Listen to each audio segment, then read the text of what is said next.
Bonjour à tous et merci de prendre le rendez-vous avec nous ce vendredi 21 juin 2024.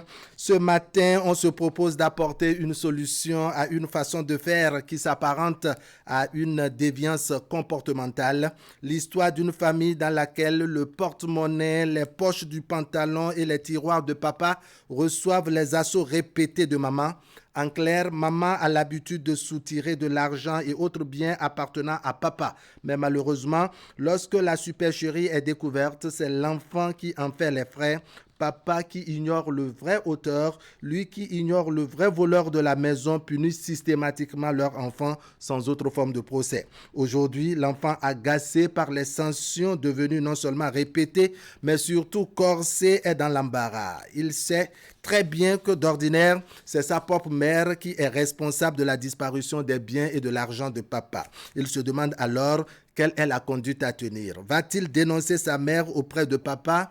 Doit-il continuer à garder le secret et donc continuer à subir les sévices de papa qui estime que le vol est une vilaine pratique qu'il faut sanctionner? Que doit-il faire exactement pour sortir de cet engrenage? C'est maman qui a l'habitude de voler papa, mais c'est moi qu'on punit. Que faire? C'est la trame de nos discussions de ce vendredi. Discussion avec nos invités sur ce plateau et avec vous au téléphone. Restez donc avec nous. Actu Matin, c'est ici et maintenant. Bienvenue. Bonjour à tous.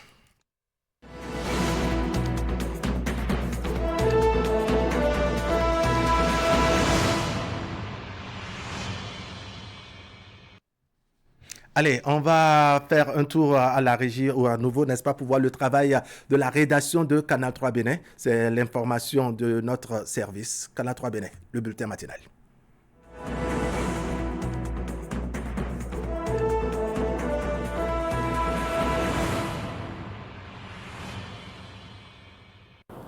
C'est une nouvelle ère qui s'ouvre ainsi sur les acteurs du monde avicole. Après avoir passé 3 ans à la tête de l'interprofession de l'aviculture du Bénin, Constant Kernoucon cède sa place à Léon Anago. C'est le lieu pour le président sortant et son équipe de passer en revue les actions menées lors de leur mandat. Ils se réjouissent également des réformes entreprises récemment par le gouvernement au profit de la filière. Les membres du conseil d'administration sortant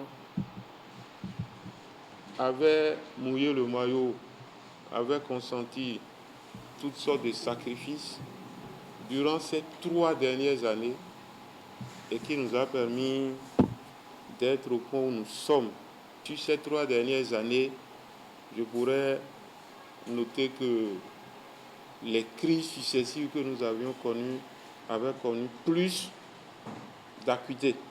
Donc je vous convie à la tâche en vous souhaitant encore beaucoup de courage et de mouiller sérieusement le maillot aux côtés donc, de ce conseil d'administration.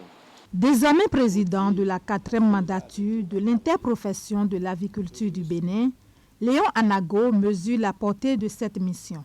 Un défi qu'il compte relever avec le concours de son équipe. Un coin de voile est levé sur les premières actions inscrites dans le programme d'action du nouveau conseil d'administration.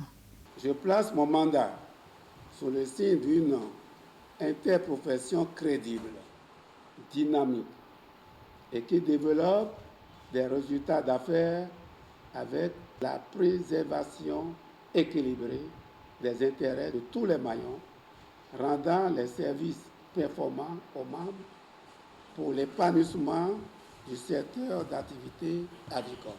Il me plaît d'appeler notre attention sur quelques défis urgents auxquels nous devons nous attaquer dès les prochaines semaines. Il s'agit de la proposition et la mise en œuvre d'actions concrètes visant le développement de la production avicole locale, en l'occurrence pour la solution à l'importation de viande congelée. Léon Anago est à la tête d'une équipe composée de 15 membres. C'est donc parti pour un mandat de 3 ans avec beaucoup de défis à relever pour le développement du secteur.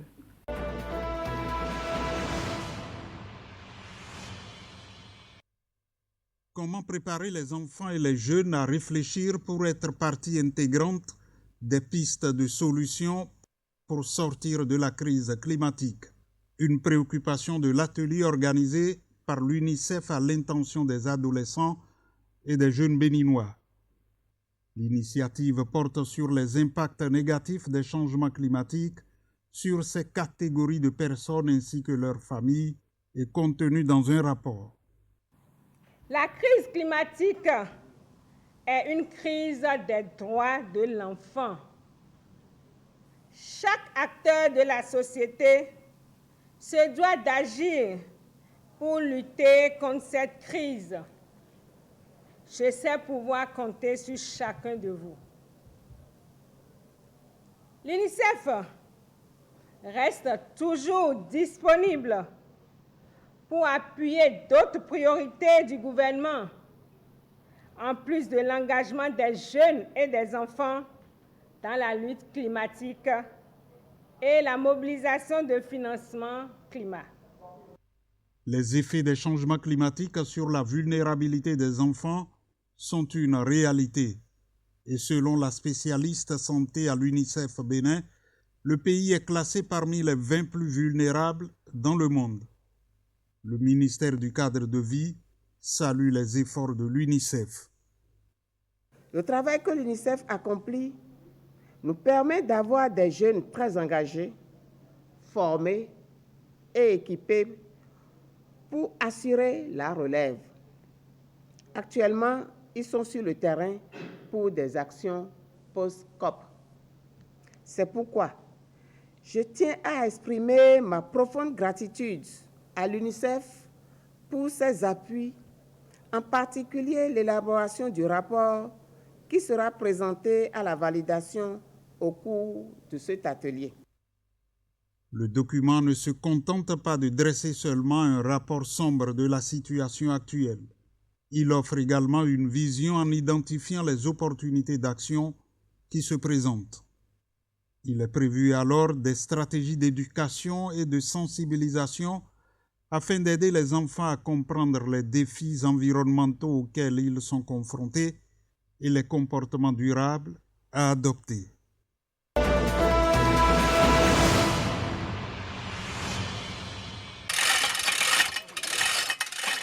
Tester et s'assurer du bon fonctionnement des équipements agricoles, notamment les palans reçus récemment de la Société nationale de mécanisation agricole Sonama. L'exercice conduit par GJS Lab, structure d'accompagnement spécialisée dans l'agritech, s'est déroulé sur un terrain de 5 hectares à Gouna dans la commune de Djidja. L'instant d'une journée assistée par les organisateurs, de nombreux producteurs se sont appliqués à l'essouchage en vue de se familiariser au matériel. Permettre aux petits agriculteurs, ceux qui n'ont pas de très grosses surfaces, d'avoir leur équipement agricole. Ça peut être un tracteur, ça peut être d'autres équipements pour pouvoir travailler. Et quand on les a rencontrés, on s'est rendu compte que la première étape, c'est d'essoucher. L'essouchage a beaucoup d'avantages. Quand vous voulez labourer, par exemple, il faut que le tracteur puisse avancer sans avoir de problème. Quand vous voulez semer derrière, quand vous voulez pulvériser derrière, quand vous voulez utiliser n'importe quel outil, il faut mieux que votre terre soit vide de souches. Donc on a convenu avec eux de mettre en place ces souchages. En fait, on a acquis des palans. Et les palans qu'on a pris pour commencer, c'est des palans de 3 tonnes. Et on est venu aujourd'hui pour tester, vérifier, valider que ces palans-là marchent bien. En plus de permettre la vérification de l'état des équipements, l'activité vise aussi à rapprocher les sociétés partenaires entre elles, de même qu'avec les producteurs. Ceci dans le cadre de la mise en œuvre du projet Tracteur pour tous. L'initiative a conduit à la mécanisation de l'agriculture au Bénin en introduisant plus de 2000 tracteurs polyvalents et performants au profit de 50 000 exploitants agricoles d'ici 2030. Ce projet, qui est présentement dans sa phase opérationnelle, a commencé il y a peu et il se déroule dans les départements de Zou, Colline, Koufo et dans le Borgou. Depuis le lancement de ce projet en mars dernier, nous avons déjà abattu un travail considérable grâce aux 25 palans que nous avons reçus de la Sonama. Ces palans nous ont vraiment été utiles pour dessoucher des terres. Plus de 1000 hectares défrichés, mais 600 hectares sont déjà dessouchés. Mais également, nous avons comme vision de créer de l'emploi. Plus de 130 000 emplois, soit 30 000 directs et pourquoi pas 100 000 indirects. Exprimant sa satisfaction quant aux avancées enregistrées depuis le démarrage du projet, la chargée de communication de GJS Lab a aussi souligné quelques difficultés rencontrées. Elles ont trait à l'instabilité des palans et leur faible capacité. Cornélie Azon a également levé un coin de voile sur les perspectives.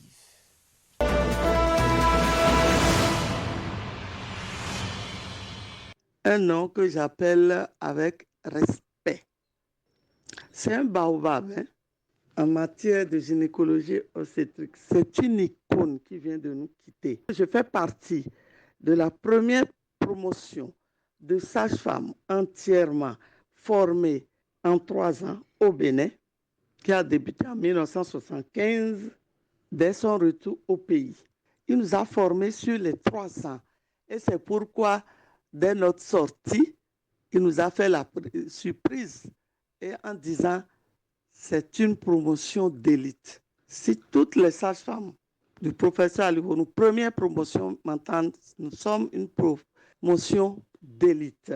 Vous savez, toute sage-femme, toute étudiante sage-femme qui entre à l'école des sages-femmes doit avoir un bouquin que nous appelons le Merger, parce que celui qui l'a écrit s'appelait Merger. Mais le professeur Ali Ihonou nous a fait la surprise en première année, nous les sages-femmes d'élite, de nous faire venir de la France le professeur Merger, que nous avions connu en ce moment. Pour moi, le professeur Ali Ihonou Ezeb, c'est un dur.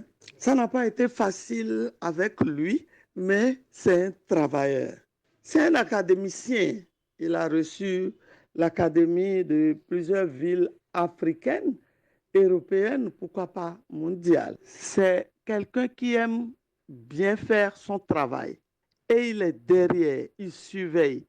Et il n'y a pas femme d'autorité, femme de sinon.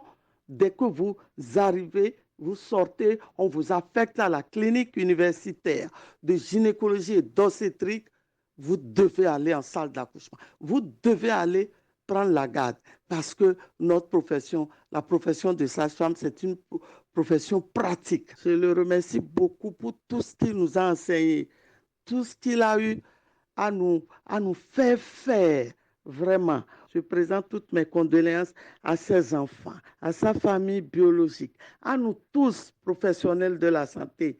Mais je dis, c'est un homme qu'on ne peut pas oublier. Allez, ce bulletin matinal qui s'achève sur cette triste note, le décès donc du professeur Ezeb Ali Ihonou, n'est-ce pas, sincères condoléances à sa famille biologique et à sa famille professionnelle. On revient donc sur le plateau pour consulter très rapidement la une du quotidien Fraternité qui s'intéresse au fromage fait à base de soja, la protéine des pauvres. Attention à l'exagération, il faut préciser que c'est un aliment de secours en temps de cherté de la vie. Le fromage fait à base de soja, localement appelé amont soja, est accessible à petit prix. Dans le langage populaire, il est considéré comme la protéine du pauvre. Autrement dit, il remplace valablement la viande ou le poisson qui devrait accompagner un plat. Achetez Fraternité, vous avez le reste des détails. C'est vraiment intéressant, il faut le dire, mais le journal précise qu'il faut faire attention à l'exagération. Centre hospitalier international de Calabi, Benjamin Nkpati, c'est le ministre béninois de la Santé. Le CHIC est là et s'ouvre bientôt pour le bonheur des patients. C'est une information bien développée à la page 6 du quotidien Maison Fraternité. Achetez le journal et vous avez le reste des détails. On parle sport à présent avec vos Candide Roueto. Candide, bonjour. Bonjour. Un peu de tour dans votre menu sportif. On s'intéresse d'entrer à l'Euro 2024 qui se poursuit en Allemagne avec à la clé les matchs de la deuxième journée des phases de groupe. Hier, l'Espagne s'est offert une deuxième victoire consécutive et le billet des huitièmes. Oui, une deuxième victoire en autant de sorties des phases de groupe et ceci après cette offerte, la Croatie à son entrée en compétition. L'équipe espagnole s'est imposée par un score d'1-0 à la Squadra Azzurri qui de son côté avait pris le meilleur sur l'Albanie à son entrée en lice avec 6 points sur 6 possibles. Après donc cette deuxième journée dans la poule B, la Roja reste leader du groupe et est assuré de disputer les huitièmes de finale de l'Euro 2024 et de terminer leader de son groupe. Toujours au cours de la journée de ce jeudi, la Slovénie et la Serbie se sont neutralisées par un score nul d'un but partout. Même résultat entre le Danemark et l'Angleterre. Les Anglais qui sont ainsi freinés après leur victoire d'entrée face aux Serbes. Les Danois, eux, enchaînent avec un deuxième match nul. Voilà donc pour les résultats des matchs joués hier. Pour le compte de ce vendredi, pour ne pas dire aujourd'hui, 3 rencontres sont à suivre dans le groupe E. Dès qu'il va sonner 14h, la Slovaquie sera face à l'Ukraine, étrillée d'entrée par la Roumanie.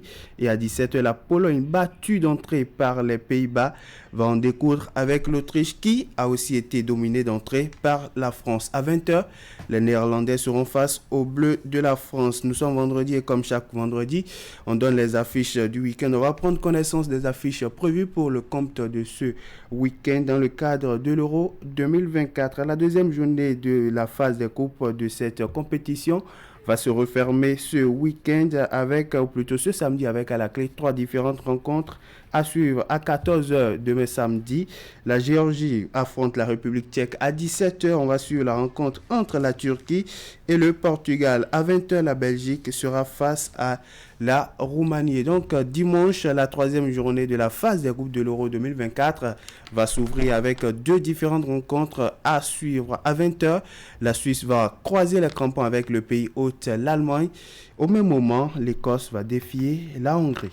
Allez, on dit d'après ces affiches, on revient rapidement au pays, non, pour parler du championnat national de football, la Super Ligue Pro du Bénin qui aborde ce week-end sa toute dernière journée. Évidemment, au total, 8 rencontres sont à suivre pour le compte de cette toute dernière journée de la Super Ligue Pro, saison 2023-2024. Dès qu'il va sonner 16h demain samedi, les Adjakalolo de l'Est Cotonou reçoivent au stade René Pleven d'Akwakwale les Socha Boys de Savalou. Damissa affronte en déplacement à Pobé.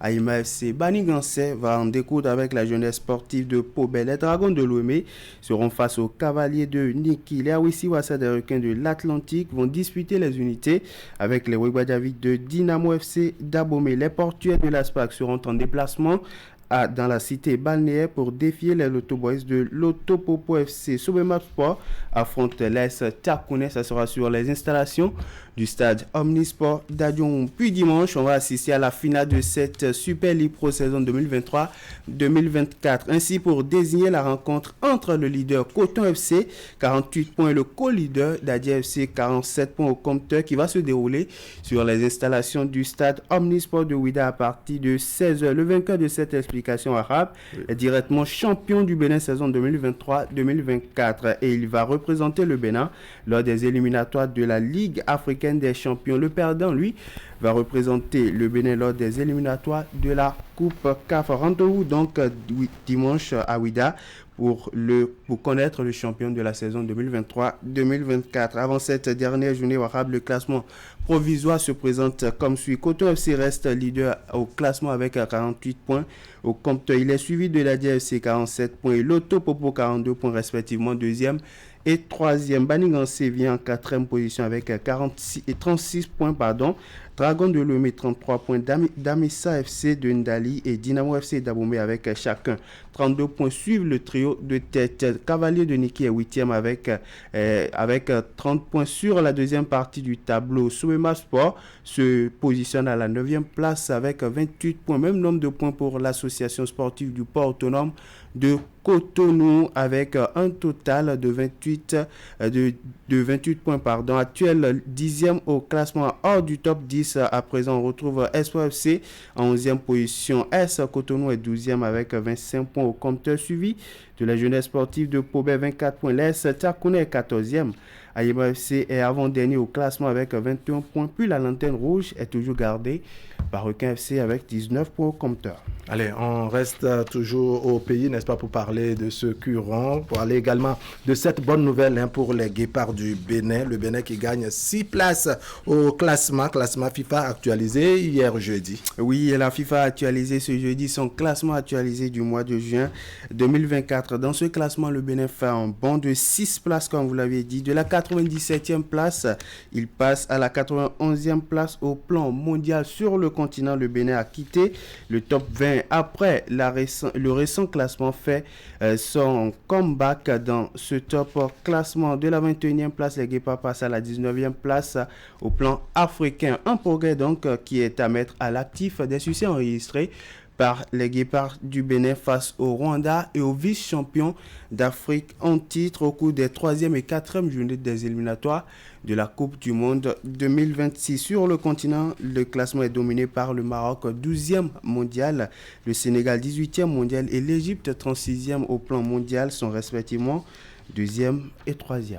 D'accord. Alors, on reste toujours au Bénin. Le Bénin qui participe depuis hier au tournoi qualificatif au JO de Paris 2024, n'est-ce pas? Et puis, il y a Biche Volleyball et Martil au Maroc. C'est bien ça? Bien entendu, voilà. Il participe à cette compétition à Martil au Maroc, évidemment. Et c'est déjà 4 matchs joués pour les représentants béninois à cette compétition qui est bien entendu qualificative au JO de Paris 2024. Chez les dames, la paix Jamila Kora et Evelyne Kouagou n'ont pu rien faire face à l'expérience de leur adversaire. Elles se sont inclinées par 2-7 à 0 pour leur entrée en lice face au Rwanda 14-21 et 11-21. Elles vont au cours de la même journée s'incliner à nouveau, mais cette fois-ci devant la paix du pays hôte, le Maroc, par le même score, sinon pas un score de 2 buts de 7 à 0, 12-21, 15-21. C'est une performance plus ou moins identique pour les hommes aussi. La paix Yakoubou Daouda et Toby Toroyan a été dominée pour ces deux sorties et elle s'est inclinée par 2-7 à 0 devant la Gambie 16-21 et 12-21 avant de finalement courber les chines devant la paix mozambicaine par 3-7 à 1, 21 15, 18, 21 et 8, 21. On revient au pays pour parler du championnat professionnel de volleyball. On parle toujours de cette discipline. Ce week-end, c'est une seule affiche qui est prévue pour le compte de la 23e journée du championnat professionnel de volleyball. L'équipe de Assonion sera face à celle de Énergie VBC. Ce sera à 15h sur les installations du CEG Tovicla. D'accord. Alors, on va parler maintenant du cyclisme pour boucler ce tour d'horizon ce matin, parler du championnat national qui va se dérouler ce week-end et vous précisez que c'est Kétou qui abrite la compétition. Évidemment, et les cyclistes béninois juniors et élites, dames comme hommes, seront en compétition ce week-end à Kétou pour le compte du championnat national de cyclisme 2024. Parmi ces cyclistes attendus figurent ceux qui étaient à plusieurs tours comme le Tour du Mali, le Tour du Maroc et celui du Togo. En élite comme en junior, les coureurs vont se mesurer dans l'épreuve de la course en lice. Demain samedi, les élites hommes de moins de 23 ans vont parcourir une distance de 156,900 km. Dans la même catégorie, mais chez les dames, elles vont parcourir une distance de 80 km, même distance pour les juniors dames.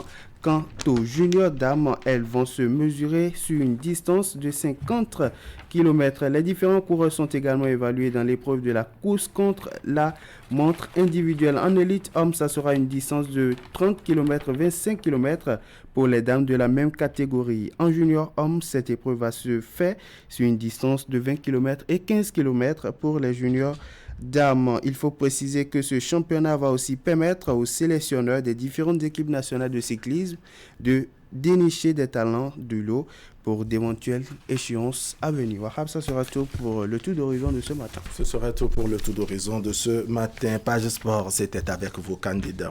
Merci beaucoup d'être passé par ici. On rejette à nouveau un coup d'œil à la une du quotidien Maison Fraternité. Fraternité qui parle du fromage à base de soja, la protéine des pauvres. Attention à l'exagération. Et puis Centre hospitalier international de Calavi, Benjamin Hunkpatin, le chic est là et s'ouvre bientôt pour le bonheur des patients. Comme je vous l'avais annoncé, c'est une information à découvrir plus précisément à la page 6 du quotidien Maison Fraternité. Le centre hospitalier international de Calavi, jadis un chantier, est aujourd'hui devenu un hôpital. Les travaux sont terminés et nous espérons la réception provisoire pour la fin de ce mois. Je ne saurais vous cacher ma satisfaction pour ce défi relevé 4 années après le coup de pioche du lancement des travaux auxquels vous fûtes témoin. Le chic est là et s'ouvre bientôt pour le bonheur des patients du Bénin et de la sous-région. C'est le lieu pour moi de rappeler, ce sont bien entendu les propos du ministre béninois de la Santé, c'est le lieu pour moi de rappeler le contexte de la mise en place de ce centre. En effet, en 2016, au lendemain de sa prise de fonction, le président béninois Patrice Talon, conscient de la situation du système de santé de notre pays, a instruit son gouvernement aux fins de réaliser l'audit de tous les hôpitaux du Bénin. La commission mandatée à cet effet avait rapporté que les infrastructures médico-techniques de nos hôpitaux dits de référence ne répondaient pas aux normes attendues pour une prise en charge optimale des patients. Elle suggérera donc, cette commission, alors la construction d'un hôpital de référence avec des équipements médico-techniques de haut niveau qui soient capable de prendre en charge les pathologies les plus complexes. C'est ainsi que le projet CHIC a germé. Allez, vous avez l'historique donc de ce projet, le centre hospitalier de référence de la commune d'Abomey-Calavi. Les propos développés bien entendu dans le quotidien Fraternité par le ministre béninois de la Santé. Le journal qui nous apprend également les échos du palais des gouverneurs. Le gouvernement qui répond au député Éric Hundete. Il faut dire que le gouvernement représenté par le garde des Sceaux, ministre de la Justice et de la Législation, Yvon Detchenou, était au Parlement hier jeudi 20 juin 2024 pour répondre à une question d'actualité du député Éric Hundete au sujet de l'annonce de la nationalité béninoise aux afro-descendants, annonce faite par le président de la République Patrice Talon lors de sa visite qu'il a effectuée au Brésil du 22 au 26 mai 2024. Le journal donne à lire l'intégralité de la réponse du gouvernement à chaque préoccupation soulevée par le député Éric Hundete. Achetez donc Fraternité et vous avez le reste des détails. Eh bien, on va installer maintenant notre plateau de discussion fait de société de ce vendredi.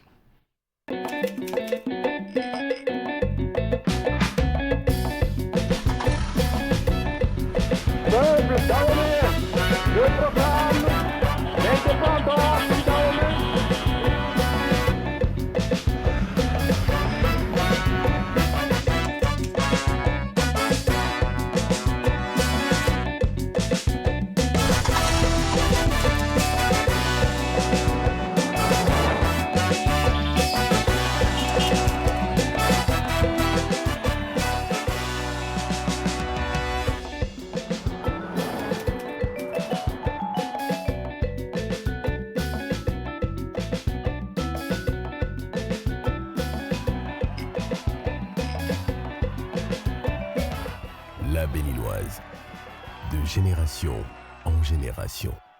Qualité Sobebra.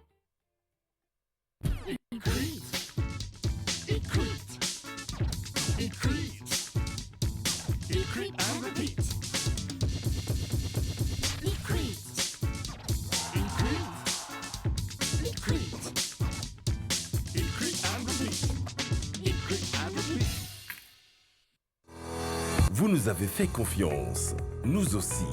Vous nous avez adoptés, nous aussi. Merci d'avoir choisi Air Froid. Ainsi, nous avons amélioré pour vous la qualité de nos climatiseurs.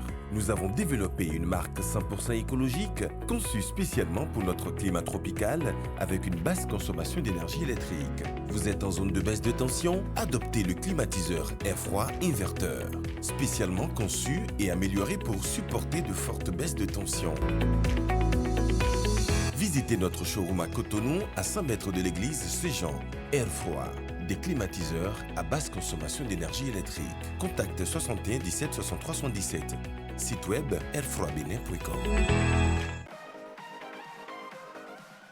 Semaine des frontières béninoises. Le rendez-vous annuel des frontières est à sa 11e édition. SFB 2024, c'est 7 jours pour magnifier les frontières. C'est le rassemblement des communautés, c'est la joie dans le cœur des populations frontalières. SFB 2024, c'est du 7 au 14 juin, organisé par l'Agence béninoise de gestion intégrée des espaces frontaliers sous le patronage de M. Alassane Seydou, ministre de l'Intérieur et de la Sécurité publique, et placé sous le thème « Stabilité et cohésion sociale, quelle place pour les frontières africaines ?» Au programme, la validation du plan local de sécurité de la commune d'Avrancourt, des inaugurations de salles de classe à Basila et à Waké, la mise en place du cadre de concertation transfrontalière Waké-Bina, la finale du match de football sur la cohésion sociale à Malanville et plusieurs autres activités. ABJF, sécurisons et développons nos espaces frontaliers. Et si on arrêtait de regarder la télé comme avant? Canal+ présente le décodeur connecté. Un concentré de technologie pour une nouvelle expérience. Naviguez dans une interface fluide et immersive à la découverte du meilleur de la télévision. Plus de 50 000 programmes en replay et 300 chaînes en direct pour le plaisir de toute la famille. Prenez le contrôle du direct et revenez jusqu'à 8 heures en arrière. Grâce à la connexion Internet, gardez le signal même en cas d'intempéries. Nouveau décodeur connecté. Plongez dans la nouvelle expérience Canal+. Venez l'essayer. Coucou mes Marios, alors je m'apprête à déballer ma nouvelle machine à laver achetée chez Mikem Technologies. On y va. Il s'agit du lave-linge Samsung, l'original 10 kg. Bon, à l'achat, le vendeur m'a dit que je n'aurais pas besoin d'un plombier pour l'installer. Et voilà. Alors, suivez la démo. Je raccorde le tuyau d'alimentation d'eau au robinet. Bon, là, j'ai deux options, le lavage à chaud ou le lavage à froid. Alors, à froid, cold. Il faut bien visser le second bout au robinet. Voilà.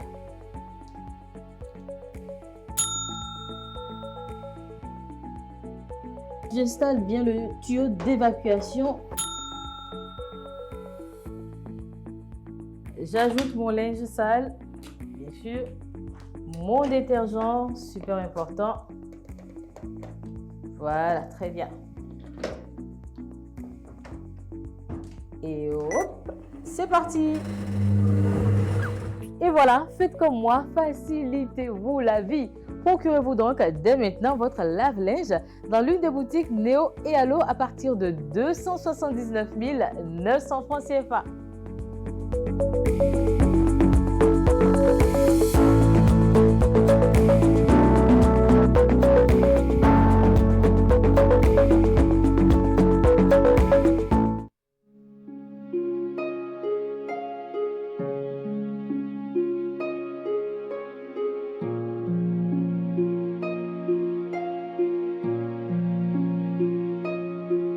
Vous avez le choix. On a tous toujours le choix. Le choix d'une vie de plaisir incontrôlée avec à la clé une famille nombreuse condamnée à la précarité. Ou le choix de construire un foyer heureux et équilibré avec le nombre d'enfants dont vous êtes en mesure de vous occuper convenablement. C'est ce deuxième choix que vous propose l'AFIA. L'AFIA, c'est une gamme complète et efficace de solutions pour planifier les naissances et mieux assurer l'épanouissement et l'avenir de votre famille. L'AFIA, le bonheur de votre famille.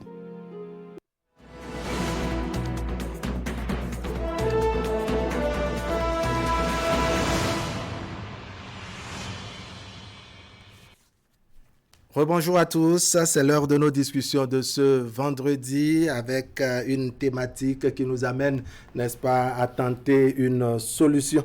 Une solution, c'est bien entendu l'histoire d'une famille dans laquelle, n'est-ce pas, maman a l'habitude de soutirer des petits biens de papa, n'est-ce pas, un peu d'argent et autres objets de valeur, mais la sanction n'est accordée ou infligée qu'à l'enfant. L'enfant sait très bien que c'est sa maman qui est qui est bien, je dirais, qui est responsable de la disparition de ces biens. Mais aujourd'hui, il est agacé par les sanctions devenues répétées, mais beaucoup plus corsées, parce que papa estime que le vol est une vilaine pratique qu'il faut décourager. Le petit se demande que faire exactement. Faut-il dénoncer sa maman ou doit-il continuer à garder le secret pour subir davantage les sanctions de papa, n'est-ce pas? Il cherche une porte de sortie et il veut aussi bien l'avis de vous sur le plateau que nos téléspectateurs au bout du fil, téléspectateurs qui tout à l'heure apporteront, n'est-ce pas, leur contribution dès que la ligne sera ouverte. Je vais me permettre alors de présenter les membres de l'équipage. À ma droite, Madame Dorcas Mara. Bonjour. Bonjour, monsieur Wahab. Merci d'être venue sur ce plateau, n'est-ce pas? Vous êtes la présidente de la fondation Batonga, c'est bien ça, non? Merci pour votre disponibilité. Madame Vigan Véronique, bonjour. Bonjour, monsieur Wahab. Allez, vous êtes habituée de ce plateau. Merci pour votre traditionnelle disponibilité. Vous êtes commerçante dans la commune d'Abomey-Calavi. Coucou Arsène Medewayonda, D'accord, bienvenue sur le plateau d'Actu Matin.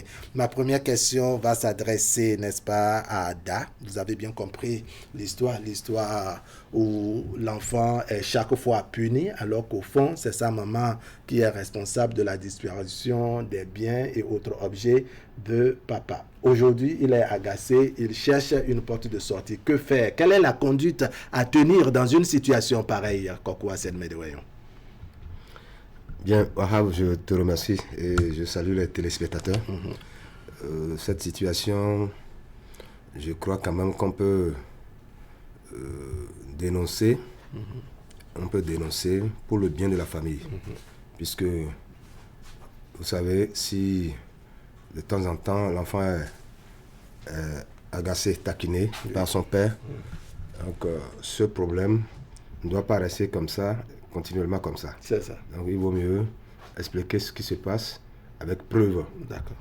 À son père pour que cela finisse. D'accord. Une fois de bon. D'accord. Alors, je reviens vers vous, Madame Véronique Vigan. Madame Véronique Vigan, que faut-il faire dans une situation pareille où l'enfant, n'est-ce pas, fait face à une situation quelque peu délicate, il faut le reconnaître. Papa le chicote chaque fois que les objets, en tout cas que les biens disparaissent dans la maison. Il sait très bien que c'est sa maman qui les dérobe souvent et donc aujourd'hui, il cherche la porte de sortie. Que faut-il faire dans une situation pareille? Merci, monsieur Wahab. Je salue aussi les téléspectateurs. Les téléspectateurs vous répondent. Vous savez, à la place de l'enfant, oui, moi, je vais dénoncer. Parce que l'enfant a même déjà beaucoup enduré. Et ce n'est pas bien. C'est méchant. D'accord. C'est méchant.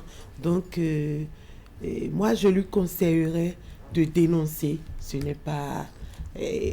qu'il dénonce et qu'il donne aussi les preuves de tout ce qui s'était passé avant. D'accord. Pour qu'il soit compris par papa. D'accord. Allez, je précisais que nous avons été rejoints, n'est-ce pas, par Rodolfo Toumba. Rodolfo, bonjour. Bonjour, Waham, bonjour, le plateau. Allez, bienvenue sur le plateau d'Actu Matin. Vous êtes artiste musicien. J'espère que vous allez très bien. Je vais très bien. Vous avez vraiment la forme. Allez, on va évoluer dans le débat. Le temps que je pose maintenant la question à Madame Dorcas Mara. Comment vous voyez cette situation? D'abord, je veux vous amener sur le terrain de juger ce acte. Une maman, n'est-ce pas, qui a l'habitude de soutirer les petits biens de papa, n'est-ce pas? Encore. Est-ce qu'il faut parler de complicité? Peut-être on va arriver sur ce chantier, mais je voudrais voir avec vous comment on appelle ce comportement-là. Est-ce que vraiment c'est de nature à donner une bonne éducation à l'enfant? Merci Wahab, bonjour aux téléspectatrices et aux téléspectateurs. Ça pose réellement le problème de cohésion et de confiance au sein de cette famille-là. Le vol est un vice. Et le père, il ne prend pas la peine de chercher à connaître l'auteur d'un acte avant d'infliger la sanction à une personne qui malheureusement se trouve dans le cas d'espèce, est une personne innocente en l'enfant. Et nos enfants ont tendance à subir pour nous protéger. Et ça, ce n'est normal ni de la part du père, ni de la part de la mère. Et cet enfant devrait avoir un dialogue franc avec sa mère et lui apporter les preuves qu'il sait que c'est elle. C'est ça. Et l'encourager à discuter avec son mari. Si elle ne le fait pas, l'enfant va inciter soit une personne plus adulte, une tierce personne proche de la famille, pour qu'il y ait un dialogue au sein de ce foyer-là, pour que les faits soient clarifiés. Le vol est un vice et cet enfant n'aura pas du tout une bonne éducation, mais cela amène encore à poser la question de savoir pourquoi une femme en arrive à voler les biens de son mari, encore que juridiquement il n'y a pas de vol entre époux, mais une femme qui arrive à soutirer. Ça veut dire qu'il y a vraiment un problème on va revenir sur ce palier, n'est-ce pas, dans nos discussions. Qu'est-ce qui amène la femme, n'est-ce pas, à aller soutirer, je dirais, les biens de son mari sans demander clairement à ce dernier. Alors, Rodolfo Toumba, comment vous trouvez la situation? Une maman, n'est-ce pas, qui vole, je dirais, les biens de papa, et chaque fois c'est l'enfant qu'on punit. Merci beaucoup. Moi, je vais vous poser une seule question. Allons-y. Je veux savoir, l'enfant, si c'est un garçon ou une fille d'abord. C'est ça. Et aussi, si vraiment cet enfant appartient à ces deux parents-là. Parce que, des fois, les enfants qu'on emmène du dehors, parce que toutes les mamans, je remercie toutes les mamans, je respecte les mamans. D'accord. Parce que quand une maman se lève et vole, mais la met dans la poche de son mari, en sachant que c'est elle qui fait ça. Et au retour, c'est elle qui punit également son enfant, ça se pose des questions. C'est une question à se poser si vraiment l'enfant appartient à l'homme. Oui. D'accord. On va prendre les deux paramètres, n'est-ce pas, pour bien ouvrir le débat, n'est-ce pas? On prend le premier cas où l'enfant est réellement leur enfant biologique, c'est-à-dire que c'est un enfant biologique du couple. Et maintenant, on ira dans le second cas où l'enfant peut être soit un enfant du papa avec une autre femme, n'est-ce pas, ou bien un enfant de la maman qu'elle a amené dans un ancien ménage. Ok. Supposons que c'est leur propre fils. D'accord. C'est leur propre enfant. Et c'est la maman qui va faire ça, poser cet acte, et c'est l'enfant qui est tout le temps puni. Moi, ce que je peux dire par là, c'est que la maman avait une maladie. C'est une maladie qu'elle avait qu'on ne savait pas. Et l'homme, peut-être son mari ne savait pas. Ou... ce que je dis, c'est je vais revenir surtout sur mon point de vue. Si l'enfant appartient à ces deux-là, c'est tout. Parce qu'on ne peut pas être une maman qui a porté son enfant pendant 9 mois dans son ventre et éduquer son enfant. Et au retour, c'est la maman qui a porté l'enfant pendant 9 mois, c'est elle qui va voler et au retour punir son propre enfant. Peut-être qu'elle se met en complicité. C'est une façon de se montrer complice, n'est-ce pas, avec l'enfant. Non, avec l'enfant. C'est-à-dire, maman soutire les biens de papa, n'est-ce pas? Papa sait que dans le couple, nous ne sommes que 3. Nous ne sommes que 3. Donc, peut-être que papa fait aveuglement confiance à son épouse et estime que donc c'est l'enfant qui est un petit voyou et qui essaie de soutirer ses biens. Ouais, peut-être ça peut se passer ici aussi. On peut prendre ça aussi comme ça, entre l'enfant et la maman. Et c'est la maman l'enfant qui a besoin de l'argent. Et peut-être l'enfant demande l'argent à son père et le papa est incapable de donner ou bien il n'aime pas faire plaisir à l'enfant. Et la maman voit que, ok, c'est une manière de soutirer un peu de l'argent ou bien d'aller chercher l'argent et donner à l'enfant. Ça peut être comment on appelle? Une complicité. Du business, entre l'enfant et la mère. Donc, ça peut, on peut se dire que ça peut se passer ainsi, mais de l'autre côté, il y a un doute. Il y a un doute. D'accord. Alors, pourquoi cette médiation? On prend maintenant le paramètre où l'enfant n'est pas forcément l'enfant biologique des deux membres du couple. C'est l'enfant soit de papa ou de maman venu d'un autre ménage. L'un des deux cas n'est pas accepté. C'est ça. C'est-à-dire dans un cas comme dans l'autre, c'est une mauvaise pratique. C'est une mauvaise pratique et ça n'honore même pas la vie du couple. C'est ça. Une femme qui soutient de l'argent et on tabasse l'enfant à cause de ce qu'elle fait, quoi qu'en soit, comment dirais-je, le comportement de l'homme qui n'arrive pas à donner l'argent à la maison et qu'il faut lui soutirer de l'argent pour régler un certain nombre de problèmes, ce n'est pas une bonne pratique. C'est ça. Nous n'avons pas cette éducation. C'est ça. Donc, le père, il est contraint à suivre un peu ce qui se passe en laissant de l'argent dans sa poche si la femme lui fait la lessive, en laissant l'argent dans sa poche pour voir si l'argent sera déposé ou volé. D'accord. Maintenant, si... Ça, c'est une astuce. On prendra les différentes astuces sur le plateau ce matin. Avec cette astuce, ça peut aller. D'accord. Un ami me raconte un scénario. Il sent que l'enfant, c'est-à-dire, chaque fois il perd de l'argent dans sa chambre. Oui. Mais les enfants ne rentrent pas dans la chambre. C'est ça. Un jour, il est rentré à la maison avec 30 000 francs. Il a écrit son nom sur les 30 000 francs. C'est ça. Il a écrit les son différents nom billets. sur les différents billets. D'accord. Et il était resté sur la cour quand son portable a sonné. Le portable était à l'intérieur. Oui. Donc il est rentré pour prendre le portable. Quand subitement il a remarqué que un des billets a disparu. Okay. Il a attaqué son épouse. L'épouse a dit non, que ce n'est pas elle qui a pris l'argent, tout ça là. Et le monsieur dit bon, maintenant je vais crier sur tous les toits et on saura que c'est toi qui me voles. Oui. De fil en aiguille, elle est rentrée pour sortir le billet de 10 000 francs.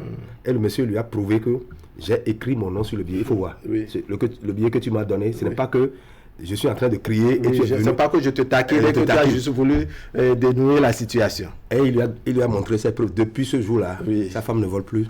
Et le lien est resté comme ça. D'accord, donc c'était un petit piège, n'est-ce pas? Voilà, très bien. Ça revient d'une manière ou d'une autre, ce que conseillait Madame Mamara, qui estime que le papa qui est volé devrait vraiment, je dirais, mûrir ses enquêtes pour bien savoir qui est auteur du vol, avant de savoir quelle est la sanction à appliquer. Maintenant, on revient sur un autre palier, une interrogation. Qu'est-ce qui peut amener une femme, n'est-ce pas, qui est dans un ménage avec son époux, si tout va bien, et pourtant, elle se permet de voler de l'argent, autre bien de son mari, alors qu'elle aurait pu, je dirais, gentiment demander à ce dernier et en bénéficier. Qu'est-ce qui peut, selon vous, Madame Vigan, amener une femme à se comporter ainsi? Merci, monsieur. Vous savez, femmes que nous sommes, nous aimons tellement l'argent. Et nous avons toujours cette vilaine habitude-là de sentir l'argent partout. C'est ça. Et vous avez le flair pour sentir l'argent. Oui. Ah, d'accord. Et quand c'est comme ça, il faudrait que la femme sache que elle a aussi une dignité et que le vol est puni par la loi. Dieu aussi ré le vol, c'est un péché. C'est ça. Donc, l'argent que nous voulons toujours avoir, essayons de l'avoir honnêtement, peu honnêtement. D'accord. Donc, la femme, elle peut dire que l'argent que le monsieur donne est insuffisante pour les besoins de la maison. Et aller voler. D'accord. Alors pourquoi dans ce cas de figure, par exemple, ne pas présenter la situation au mari? Alors chérie, écoute, ce que tu mets à ma disposition comme popote, ça ne répond pas aux réalités d'aujourd'hui. Un peu comme on parle de cherté de la vie, le maïs est un peu cher, la tomate, ainsi de suite, n'est-ce pas? On peut dire, ah, chérie, voilà, la vie coûte cher un peu. Si vraiment on pouvait revoir la cagnotte, que ce serait intéressant. Mais les femmes ont toujours fait. Vous aussi, vous êtes un homme. Et vous savez de quoi je parle. C'est ça. Aujourd'hui, on pense que le salaire est moins qu'avant. Et que ce que nous trouvons avant, on n'en trouve plus aujourd'hui. Donc, femmes, il faut essayer de faire un peu d'économie avec moi. Alors que sur le marché, il n'y a pas d'économie. C'est ça. Des fois, ce que vous donnez, ce que nous augmentons est plus que ce que vous donnez. Ou peut-être ce que nous dépensons n'a rien à voir à côté de ce que vous donnez. C'est ça. Donc, ça peut amener la femme à aller voler. Mais là, je ne suis pas d'accord avec le vol. C'est-à-dire, quelles que soient les raisons, vous ne soutenez pas le vol. Vous lui dites, mais écoute, essaye de compléter un peu. Fais ceci avec moi pour que ça me soulage. Il faut explorer cette piste de discussion. Voilà. Et là, je pense que... Alors, Madame Mara, qu'est-ce qui peut amener, selon vous, une femme, n'est-ce pas, à se mettre dans cette vilaine pratique? Voler les biens, voler l'argent, fouiller régulièrement le porte-monnaie ou les poches du pantalon de son mari? Merci. Plusieurs facteurs conjugués. Le premier, c'est l'éducation. Si elle a été éduquée au vice ou à la facilité, il peut y avoir cette tendance-là. Si elle n'a pas une éducation basée aussi sur la crainte de Dieu et la promotion des valeurs et décourager les vices, elle peut être tentée à ça.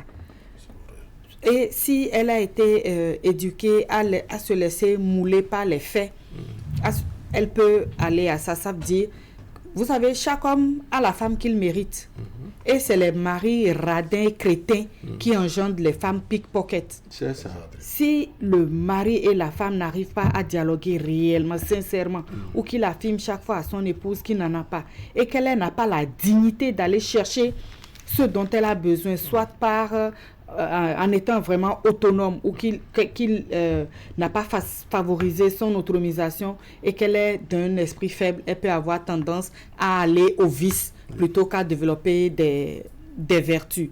Et nous avons réellement ces couples où on se demande si c'est un maître et une esclave ou bien si c'est réellement deux personnes qui partagent des intimités. Si on partage ce qu'il y a de plus cher, qui est l'intimité, pourquoi on ne partagerait pas des biens matériels? Donc c'est les maris chrétiens qui engendrent des femmes pickpocket et c'est des femmes sans dignité qui, au lieu d'être autonomes, ont tendance à aller à la facilité et au vice. D'accord. Rodolphe Touba, selon vous, qu'est-ce qui amène les femmes à se comporter ainsi? Mais ce que moi je peux ajouter à ce que vient de dire madame tout à l'heure, l'infidélité de l'homme, nous les hommes aussi, peut amener une femme à poser cet acte. C'est ça. Parce que des fois les femmes, peut-être moi je peux prendre ça ici, une femme qui vole son mari peut se dire que mon mari a de l'argent. D'accord. Mais quand il sort, il dépense plus. Il dépense plus. Il n'aime pas dépenser. Donc s'il n'en a plus, il ne sortira pas. Il ne sortira pas. Donc peut-être que ça peut être une punition de la femme. D'accord. Parce que elle a l'impression, si mon monsieur sort, il dépense, mais à la maison, quand on lui demande l'argent de popote, peut-être il dépose un petit 3 000, 2 000 francs sur la table.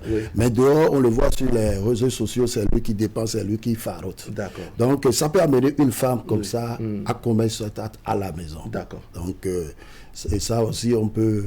D'accord. Alors, je précise que nous faisons le débat avec nos téléspectateurs. On va ouvrir la première vague pour recueillir, je dirais, les impressions de nos téléspectateurs. Et puis, on revient sur le plateau. Le temps que par ici, n'est-ce pas, je lise la contribution d'un de nos téléspectateurs, Waïdi Traoré, n'est-ce pas, qui dit « Bonjour Wahab, bonjour le plateau. L'enfant doit à deux parler à sa maman d'abord de laisser ce qu'elle fait et lui rappeler que le vol est un péché dans un premier temps. Si cela ne cesse pas, il va voir un parent de sa maman, grand-mère, si elle est là, tante maternelle, pour qu'on interpelle la maman en secret. Car si l'enfant la dénonce vulgairement comme ça, cela peut être fatal à l'enfant. Ça peut constituer une insulte pour leur famille par la société. Et on peut les embêter dans la vie, ce qui diminuera la valeur familiale. C'est donc la contribution de Waïdi Traoré à qui nous disons merci. Allez, comme annoncé, on prend le tout premier téléspectateur en ligne. Téléspectateur, bonjour. Monsieur Wahab, bonjour. Merci de vous présenter. On m'appelle Sam Raymond depuis la glace. Monsieur Sam Raymond, comment allez-vous? Je vais très bien. Allez, on vous écoute sur le sujet. Bonjour au plateau. Bonjour. Oui. Et avant de donner mes impressions, je dis merci à la dame qui a porté les lunettes là. D'accord. Qui a utilisé... Madame Dorcas Mara. Oui, qui n'a pas attiré votre attention. Elle a dit, est-ce qu'on peut parler du vol entre l'époux et l'épouse?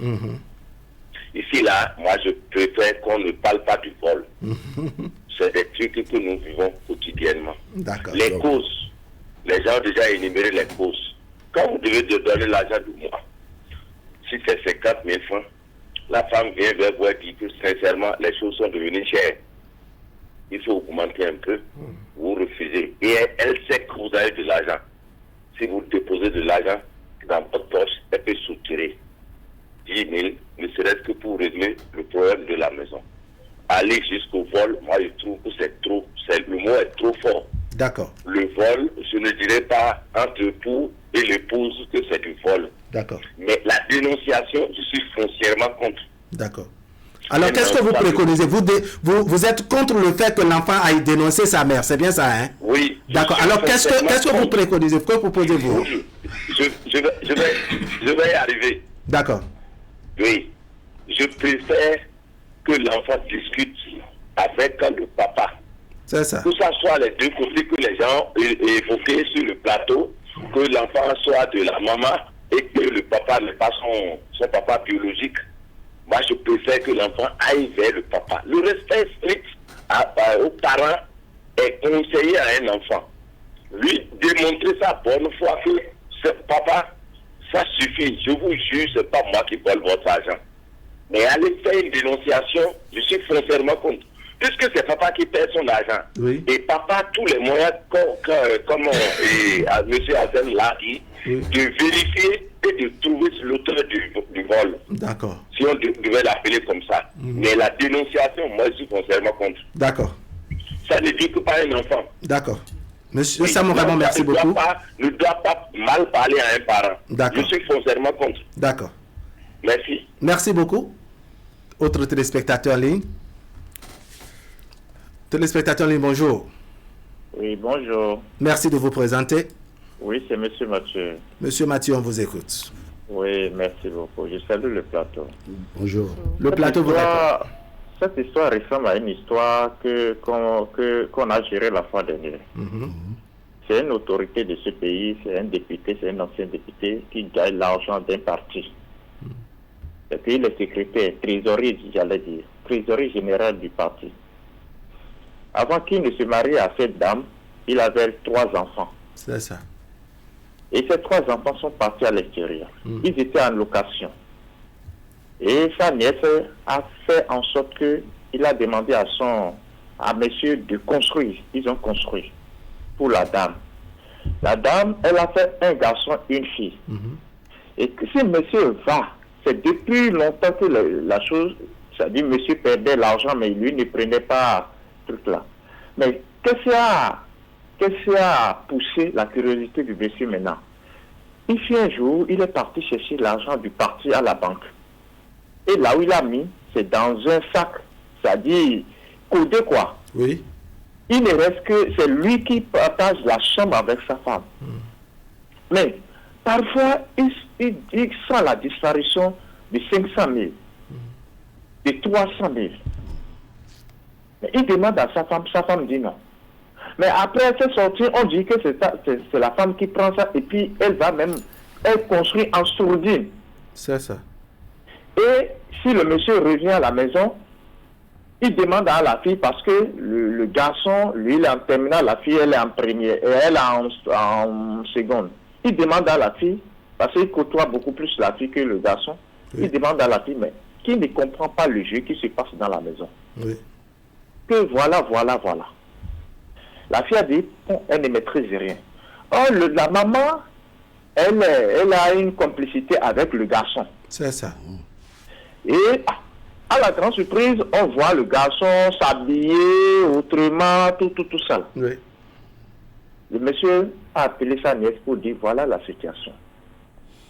On a dit que ma femme, elle sort beaucoup plus parce que on a révélé que elle s'est dit que les enfants qui sont à l'extérieur, c'est des enfants d'une autre mère.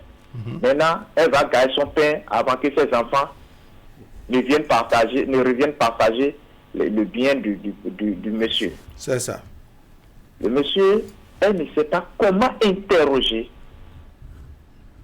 sa femme. Et le monsieur, un jour, il s'est mis à pleurer. Ça a touché le garçon. Le garçon est parti, dit papa, je vais vous vomir la vérité aujourd'hui. Le garçon a tout dit. Près de 10 ans, voire 15 ans, tout ce que maman fait. Donc le garçon a dit à son papa de ne pas dire à maman que c'est lui qui a dit. Donc dans ce cas, je ne comprends pas pourquoi ne pas demander. Il est vrai, quotidiennement, les femmes font ça. Mais aller jusqu'à ce niveau, moi je vois que c'est méchant. C'est la méchanceté. D'accord. Surtout laisser sanctionner régulièrement l'enfant. Voilà.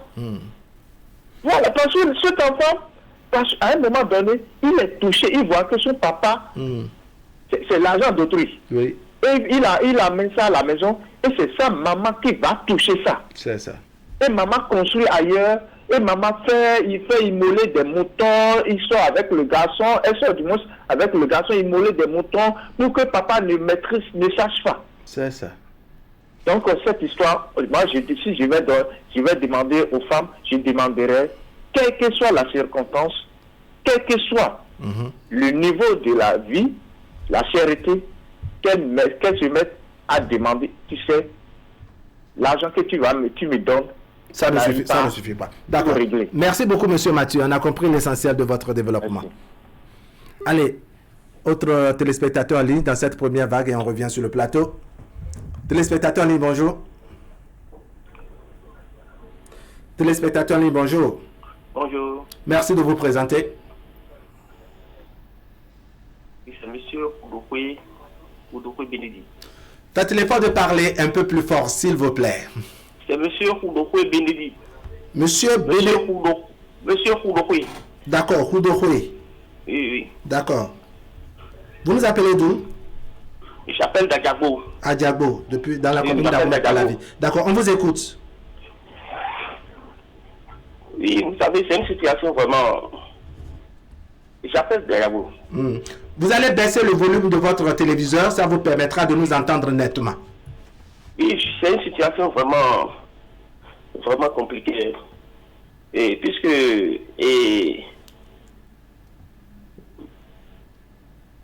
Oui, c'est déjà fait. D'accord. On vous écoute, allez-y maintenant. C'est une situation vraiment compliquée. Parce que, d'abord, la mère, elle est méchante. Elle est méchante parce qu'elle mène l'enfant dans une situation vraiment inconfortable. La mère, elle est vraiment méchante parce qu'elle met l'enfant dans une situation vraiment inconfortable. Parce que l'enfant, de là, d'abord, l'enfant verra sa mère d'abord méchante et va certainement se méfier d'elle. Et encore, par le comportement de la mère, le comportement de la mère va avoir une influence sur l'éducation de l'enfant. D'accord. Maintenant, ce que moi je reproche, ce que moi je vais demander à l'enfant, je ne voudrais pas qu'il dénonce, qu'il aille directement au père.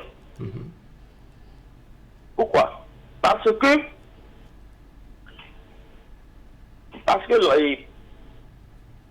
le père, en le faisant, il risque de mettre le couple en danger. C'est ça. Il faut que vous me compreniez. Oui, alors il va faire quoi exactement? Ce qu'il va faire, c'est qu'il ira voir sa mère avec les preuves, en lui disant qu'il sait. Qu'il sait que c'est elle qui est à la base. Que c'est elle qui est à la base. C'est ça. Et essayer de lui prouver ça. C'est ça. Et lui dire qu'il ne voudrait pas aller voir papa parce que la situation peut entraîner telle chose. C'est ça. Que dorénavant, si jamais l'argent ne veut pas se payer encore, il sera obligé de la dénoncer. D'accord. Avec preuve. Mais aller chez les parents, la belle famille, comme ça, non. C'est une manière d'exposer. D'accord. D'exposer sa mère. Oui, c'est ça. D'accord. Merci beaucoup, monsieur Oudokwe. Merci beaucoup. D'accord, bien de choses aux populations d'Adjagbo. Merci. Allez, merci. On revient sur le plateau et un peu poursuivre nos discussions. Madame Mara, vous avez écouté les uns et les autres. Qu'est-ce que vous avez à dire? Non, je suis entièrement d'accord. Je l'ai déjà dit, il n'y a pas de vol entre couples et c'est délicat d'affronter ses parents. Il faut plutôt dialoguer. Il faut dialoguer. Et au mari, il y a 1000 astuces pour savoir réellement qui prend de l'argent dans votre sac ou dans vos poches. Oui, quelle astuce vous avez à votre niveau? Moi, j'ai connu la situation inverse où c'est le mari qui prenait l'argent de sa femme commerçante pour entretenir une étudiante. C'est ça. Et quand elle se plaint, soit il la frappe, soit il frappe les enfants. Oui. Et un jour, elle en avait marre et elle a cherché une plante qu'on appelle gratte-corps, qu'on utilisait quand on était écolier pour mettre. Et ça fait gratter le corps. Elle a mis ça dans son sac. Elle a déposé l'argent. Elle devait aller faire un ravitaillement le lendemain. Donc, quand elle est entrée à la douche, le monsieur, il a soutiré 400 000. Et quand elle sortait de la douche, il dit, donne-moi l'antidote de ton gris-gris. Elle dit, mais quel gris-gris? Et il grattait de plus fort. Elle dit, qu'est-ce qui t'arrive? Il dit, bon, je vais tout avouer, c'est moi qui prenais l'argent dans ton sac. Voilà. Donc, on peut faire ça. On peut mettre des caméras de surveillance. On peut aussi faire des symboles ou suivre un peu pour voir qu'est-ce qui se passe réellement. Exactement. Qui est à la base, qu'est-ce qui se passe réellement dans la maison. Dans la maison, c'est important. Alors, Koko Hassen Medewayon, on a entendu beaucoup proposer, je dirais, une forme de diplomatie pour pouvoir régler cela. On a entendu M. Sam Raymond qui est contre la dénonciation directe. M. Roudoué, n'est-ce pas, qui a proposé que l'enfant aille échanger avec sa maman. Est-ce que vous ne pensez pas que l'âge de l'enfant est également déterminant? Parce qu'il faut une certaine maturité pour pouvoir faire cette démarche, non, M. Koko Hassen Medewayon?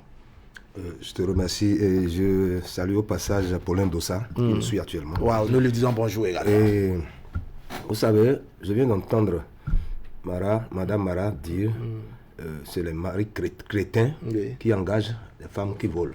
C'est pas vrai. Qui engendre les femmes qui volent. Et c'est pas vrai. Puisque un pasteur qui a une femme comme ça, il est crétin. Un pasteur. Je pense que le volet chrétien, c'est pour dire peut-être les hommes pingres et les hommes qui ne font, qui n'assument pas, voilà, qui n'assument pas, je dirais, leur responsabilité comme sur les autres. Il faut discuter. Voilà. Il faut discuter. C'est le dialogue. Et je vais aussi sur le plan de la dénonciation. La dénonciation, je suis pour. Puisque on te tabasse chaque fois parce que l'argent est volé. On te soupçonne indirectement. On ne sait pas si c'est toi, mais on te tabasse. D'accord. Il faut dénoncer. Cela ne veut pas dire que ton père va te faire sortir de la maison à cause de cette dénonciation.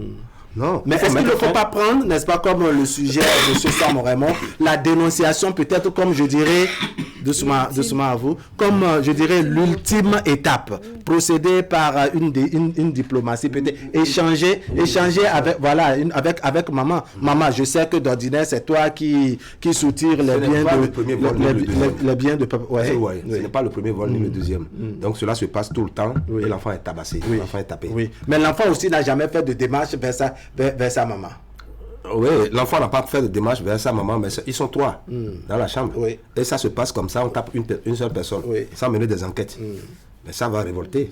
Ça va révolter puisqu'on tabasse parce qu'on dit, l'argent là, c'est toi qui as volé, alors que je n'ai pas volé. D'accord. Cette éducation n'est pas une bonne éducation. C'est ça. On me tabasse parce qu'on dit, on me soupçonne. On dit, c'est moi qui ai volé, alors que ce n'est pas moi. D'accord. Donc là, il faut dénoncer pour que cette situation soit clarifiée. D'accord. Oui. Bon, maintenant, l'homme qui ne donne pas de choses, qui ne donne pas l'argent comme cela se doit suffisamment.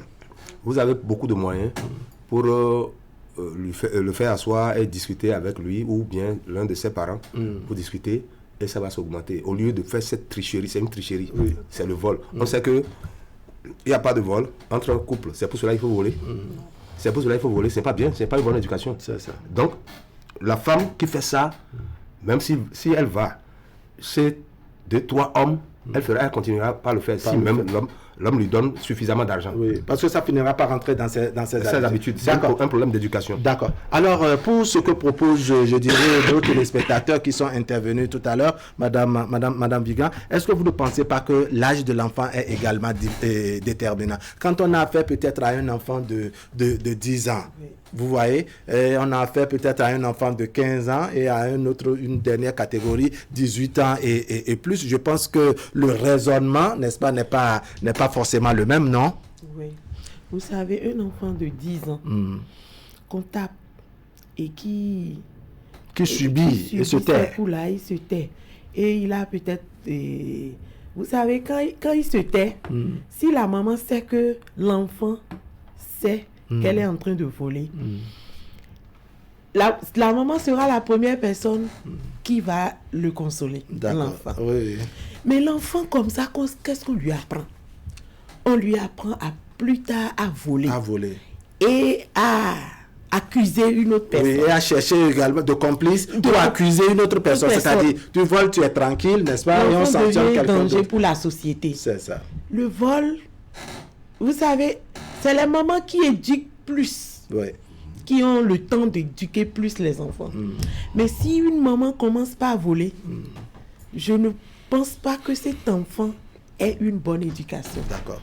Elle risque d'une manière ou d'une autre risque de créer un danger pour la population. D'accord. Ce n'est pas bien. D'accord. Moi, à 10 ans, on apprend à cet enfant à être méchant, à être... il sera toujours révoltant. Merci beaucoup. Il sera toujours révoltant. D'accord. Et comme ça, plus tard, la maman ne va pas bénéficier du bien-être de cet enfant-là. D'accord. Alors, Rodolphe Toumba, je vous prends sur que faire. Maman a l'habitude de voler, mais c'est moi qu'on sanctionne. Que faire? C'est la solution maintenant que nous allons trouver. Qu'est-ce qu'il faut faire exactement? Moi, je veux remercier les intervenants, les téléspectateurs qui ont donné leur avis sur ce sujet. Donc, moi, ce que je veux d'abord dire, vous savez que nos parents avaient raison. La raison, c'est quoi? Quand vous voulez prendre une femme, si vous voulez épouser une femme, il faut aller consulter le phare. Il faut nécessairement consulter le phare et demander. Parce que la femme qu'on veut prendre, c'est la femme d'autrui, c'est une femme d'une autre famille. Oui. On ne sait pas l'éducation, on ne connaît même pas son éducation, son passé. Son étoile. Si c'était sa maman qui était une voleuse, ou bien c'était son papa qui était un voleur, ou bien c'était, excusez-moi le terme, ma maman sur le plateau, si c'était la maman qui était elle a déjà commis l'adultère, on ne sait pas ce que c'est. La famille. Mais vous prenez une femme dans la maison, un jour, elle commence pas à vous voler. Sachez, il faut aller à la racine et savoir. D'accord. Donc, ce qu'on peut dire. Et là, ça veut dire que c'est le vol qui va au-delà de l'argent de popote n'est pas conséquent. Hein. L'argent de popote, c'est vraiment, moi, ce que je vois là, si c'est pas conséquent, qu'est-ce qu'on fait? Qu'est-ce qu'on fait avec une femme? Il faut rentrer en négociation. Il faut avec son mari. Il faut poser le problème au mari. Et mon mari, aujourd'hui, c'est que vous voyez, la vie est chère. Tout coûte cher aujourd'hui. Revoyons les choses. Augmente un peu. D'accord. C'est ce que je viens de dire tout à l'heure, qu'il y a certains hommes qui ont les moyens, mais ils n'ont pas donné l'argent de popote à la maison et c'est eux qui font le pharo dehors. Le conseil que moi je peux donner à cet enfant, moi je ne suis pas pour que cet enfant aille dénoncer ses parents auprès de la famille, mais je préfère que l'enfant aille vers sa maman. D'accord. Et lui de me poser la question, maman, pourquoi tu fais ça? Pourquoi tu fais ça? Pourquoi tu me punis? Ça, c'est une punition. Oui. Et ce que vient de dire également madame, c'est une formation. C'est-à-dire, la maman est en train de préparer un futur voleur. D'accord. OK? Parce que ce que tu apprends à ton enfant, c'est ça. Il va vouloir les essayer plus tard, forcément. Donc, l'enfant doit aller vers sa maman et lui poser la question. Qu'est-ce qui se passe? Maman, papa ne te donne pas de l'argent. Tu demandes de l'argent à papa, il ne te donne pas. Mais ce que tu fais, tu me punis. J'ai une âme aussi, moi. Ouais, tu es ma mère, c'est toi qui m'as donné vie, mais ce que tu fais avec moi, cette fois-ci, je te pardonne. D'accord. Mais si tu continues comme ça, je suis obligé d'aller vers papa maintenant pour dénoncer. D'accord. Alors, il faut procéder comment, Madame Mara? Il faut dire déjà que c'est les deux parents qui font souffrir l'enfant. D'accord. Le père qui n'enquête pas et qui accuse à tort son enfant lui apprend quoi? Il fera pareil plus tard. Oui. Il ne va pas chercher à savoir, il va accuser directement les personnes les plus faibles. Parce que dans ce couple, c'est cet enfant il a plus de facilité à roncer l'enfant que de porter la main sur la femme. Qu'est-ce que le père lui apprend et qu'est-ce que la mère lui apprend? Tout dépend ici de la maturité, de l'âge de l'enfant. S'il est déjà adolescent, la meilleure démarche, c'est d'aller discuter séparément avec le père et avec la mère. Avec le père pour prouver son innocence et l'amener à chercher à enquêter. Ce n'est plus son problème si le père découvre qui est derrière ces actes-là. Et la mère aussi, pour lui montrer qu'il subit injustement. Sans plus, elle va réfléchir, elle va comprendre. Et ça peut l'amener même à arrêter parce qu'elle aurait peur des représailles. Et le père, lui aussi, ça va l'amener à réfléchir, à chercher davantage, à savoir qui est... Oui, peut-être même sécuriser tranquillement. C'est bien, voilà, pour éviter tout problème avec sa partenaire. D'accord. Alors, Koko Asemedo, vous avez quelque chose à compléter? Parce que j'ai une autre question pour vous. Allez sur la question d'abord. D'accord. Alors, je voudrais le volet où l'enfant a posé le problème, n'est-ce pas? Je dirais à son papa. Écoutez, genre la dénonciation dont on parle. Qu'est-ce que vous envisagez comme, je dirais, représailles, pour ne pas dire la réaction du père? Un papa qui a pris tout le temps à corriger, je dirais, son enfant, et un jour, l'enfant fatigué vient lui apporter les preuves de ce que tout ce temps où tu me tapais, c'est maman qui était responsable. Quelle peut être, selon vous, la réaction? C'est un problème familial. Et il faut régler ça dans l'intimité familiale. Oui, toi, on va régler ça entre nous. Je suis d'accord avec eux en disant, bon, allons je vais vers mon père, discuter avec mon père. D'accord. C'est entre les trois. D'accord. Ça ne dépasse pas les trois personnes. Bon, maintenant, je disais quelque chose. Ce qui amène la femme à voler, c'est ça là qu'il faut chercher à comprendre. C'est ça. Ce qui l'amène à voler. Pourquoi elle vole? Tu as tout ce qu'il faut, mais tu voles. Mais qu'est-ce qui se passe? Il faut une discussion entre les trois, ou bien entre deux. D'abord, on laisse l'enfant. Par exemple, on ne connaît pas l'âge de l'enfant. Bon, maintenant... Parce qu'il faut chercher à savoir, là, veut dire qu'on a su vraiment que c'est maman qui vole. C'est elle qui vole. D'accord. Maintenant, le vol, vous savez, celle qui vole peut prostituer. Parce que si elle ne trouve plus d'argent, elle va chercher l'argent ailleurs. Puisque je suis en train de faire ce rapprochement parce qu'elle est en train de chercher de l'argent. Bon. Maintenant, si on arrive à comprendre le problème, le nœud du problème, alors le monsieur va prendre ses dispositions, ne plus amener l'argent à la maison, lui donner ce qu'elle veut, et puis ça reste comme ça. C'est-à-dire, si nous voulons sortir, on sort avec le peu que j'ai dans ma poche, et puis c'est fini. Et donc, d'accord. Est-ce que vous comprenez? Donc, déjà que tu le connais, tu la connais. Et tu ne veux pas tu sais à qui tu as affaire. Tu ne veux pas te séparer de ton épouse. Et tu cherches les moyens. Tu cherches les moyens pour empêcher le vol. Mais garde à toi. Si elle n'arrive pas à trouver, à voler, si un autre homme propose mieux que ça, donc c'est ça que je crains. C'est un risque. D'accord. Alors, on évolue. Aux hommes, je vais chercher à savoir quelle sera la réaction des hommes une fois que l'enfant leur apporte cela. Mais pour vous, les mamans, quelle peut être, selon vous, la réaction d'une maman qui est dans une situation pareille et dont l'enfant passe derrière pour la dénoncer auprès du marié, auprès de papa? Maman pareil peut se comporter parce que là c'est l'enfant a mis fin à la complicité. Voilà.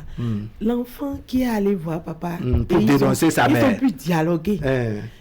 Il faudrait que papa ait toujours l'habitude de dialoguer avec les enfants d'abord, avant que l'enfant n'ait le courage d'aller dénoncer ça. Il y a ça aussi. Si papa est tout le temps... C'est un papa trop métallique, trop dur, quelque peu militaire à la maison, c'est-à-dire militaire civil à la maison, c'est pas trop bien aussi. L'enfant ne pourra pas aller parler avec lui et lui donner les preuves de ce que fait sa maman. Si le papa ne donne pas assez aux enfants de s'approcher tout le temps avec lui, le papa aura toujours l'habitude de taper l'enfant. C'est ça. Maintenant, si c'est le papa qui discute tout le temps avec les enfants, la maman n'ira même pas jusqu'à ce point avant que l'enfant ne le dise à papa. L'enfant va dire à maman, si désormais tu le fais, je vais dire ça à papa. Parce que comme ça, tu es en train de faire du mal à papa. C'est ça. Parce que le papa qui est tout le temps avec ses enfants, les enfants aiment beaucoup plus celui qui si c'est papa qui s'amuse toujours avec les enfants. S'il y a de la tendresse, en tout cas, ils ont beaucoup plus de complicité. C'est pourquoi on pense que il y a trop de complicité entre la maman et les enfants. C'est ça. C'est parce que les enfants sont toujours avec les mamans. Oui, les mamans sont un peu plus, il y a un peu plus de douceur chez les mamans que chez papa. Donc, dans ce cas, si le papa n'est pas... si le papa est quelqu'un de doux, d'ouvert avec les enfants, il va vouloir faire ce que Da a dit. Oui. Il va les mettre à trois. Et ils vont régler. Oui. Mais si c'est le contraire, si papa apprend ça, papa va jeter les effets de maman dehors. Parce qu'il a déjà trop souffert. Prenons le cas de l'internaute qui a parlé. Oui, monsieur Mathieu, oui. Vous voyez, c'est déjà trop. Maman, elle pense que...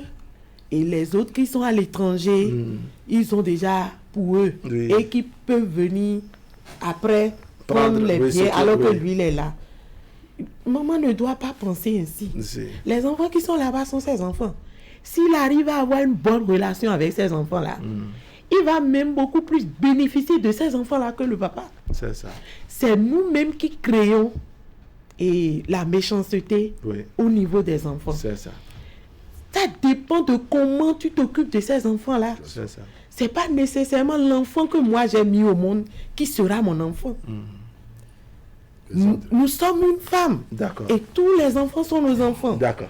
Et nous devons les prendre comme nos enfants. Comme tel. Si tu es comme ça avec ces enfants-là, je ne pense pas que ces enfants-là vont te faire du mal. Ils vont te faire du mal. Ils vont même te défendre. D'accord. Devant leur papa. D'accord. Alors, Madame Mara, pour un enfant, n'est-ce pas, qui est finalement, je dirais, fatigué par les bastonnades de papa, trouver d'une manière ou d'une autre, je dirais, le chemin pour dénoncer maman. Comment vous envisagez, je dirais, le comportement d'une maman pareille? C'est-à-dire l'enfant met fin à la complicité et dénonce la mère. Toute personne qui est mise à nu réagit souvent comment? Elle cherche d'abord à défendre son honneur.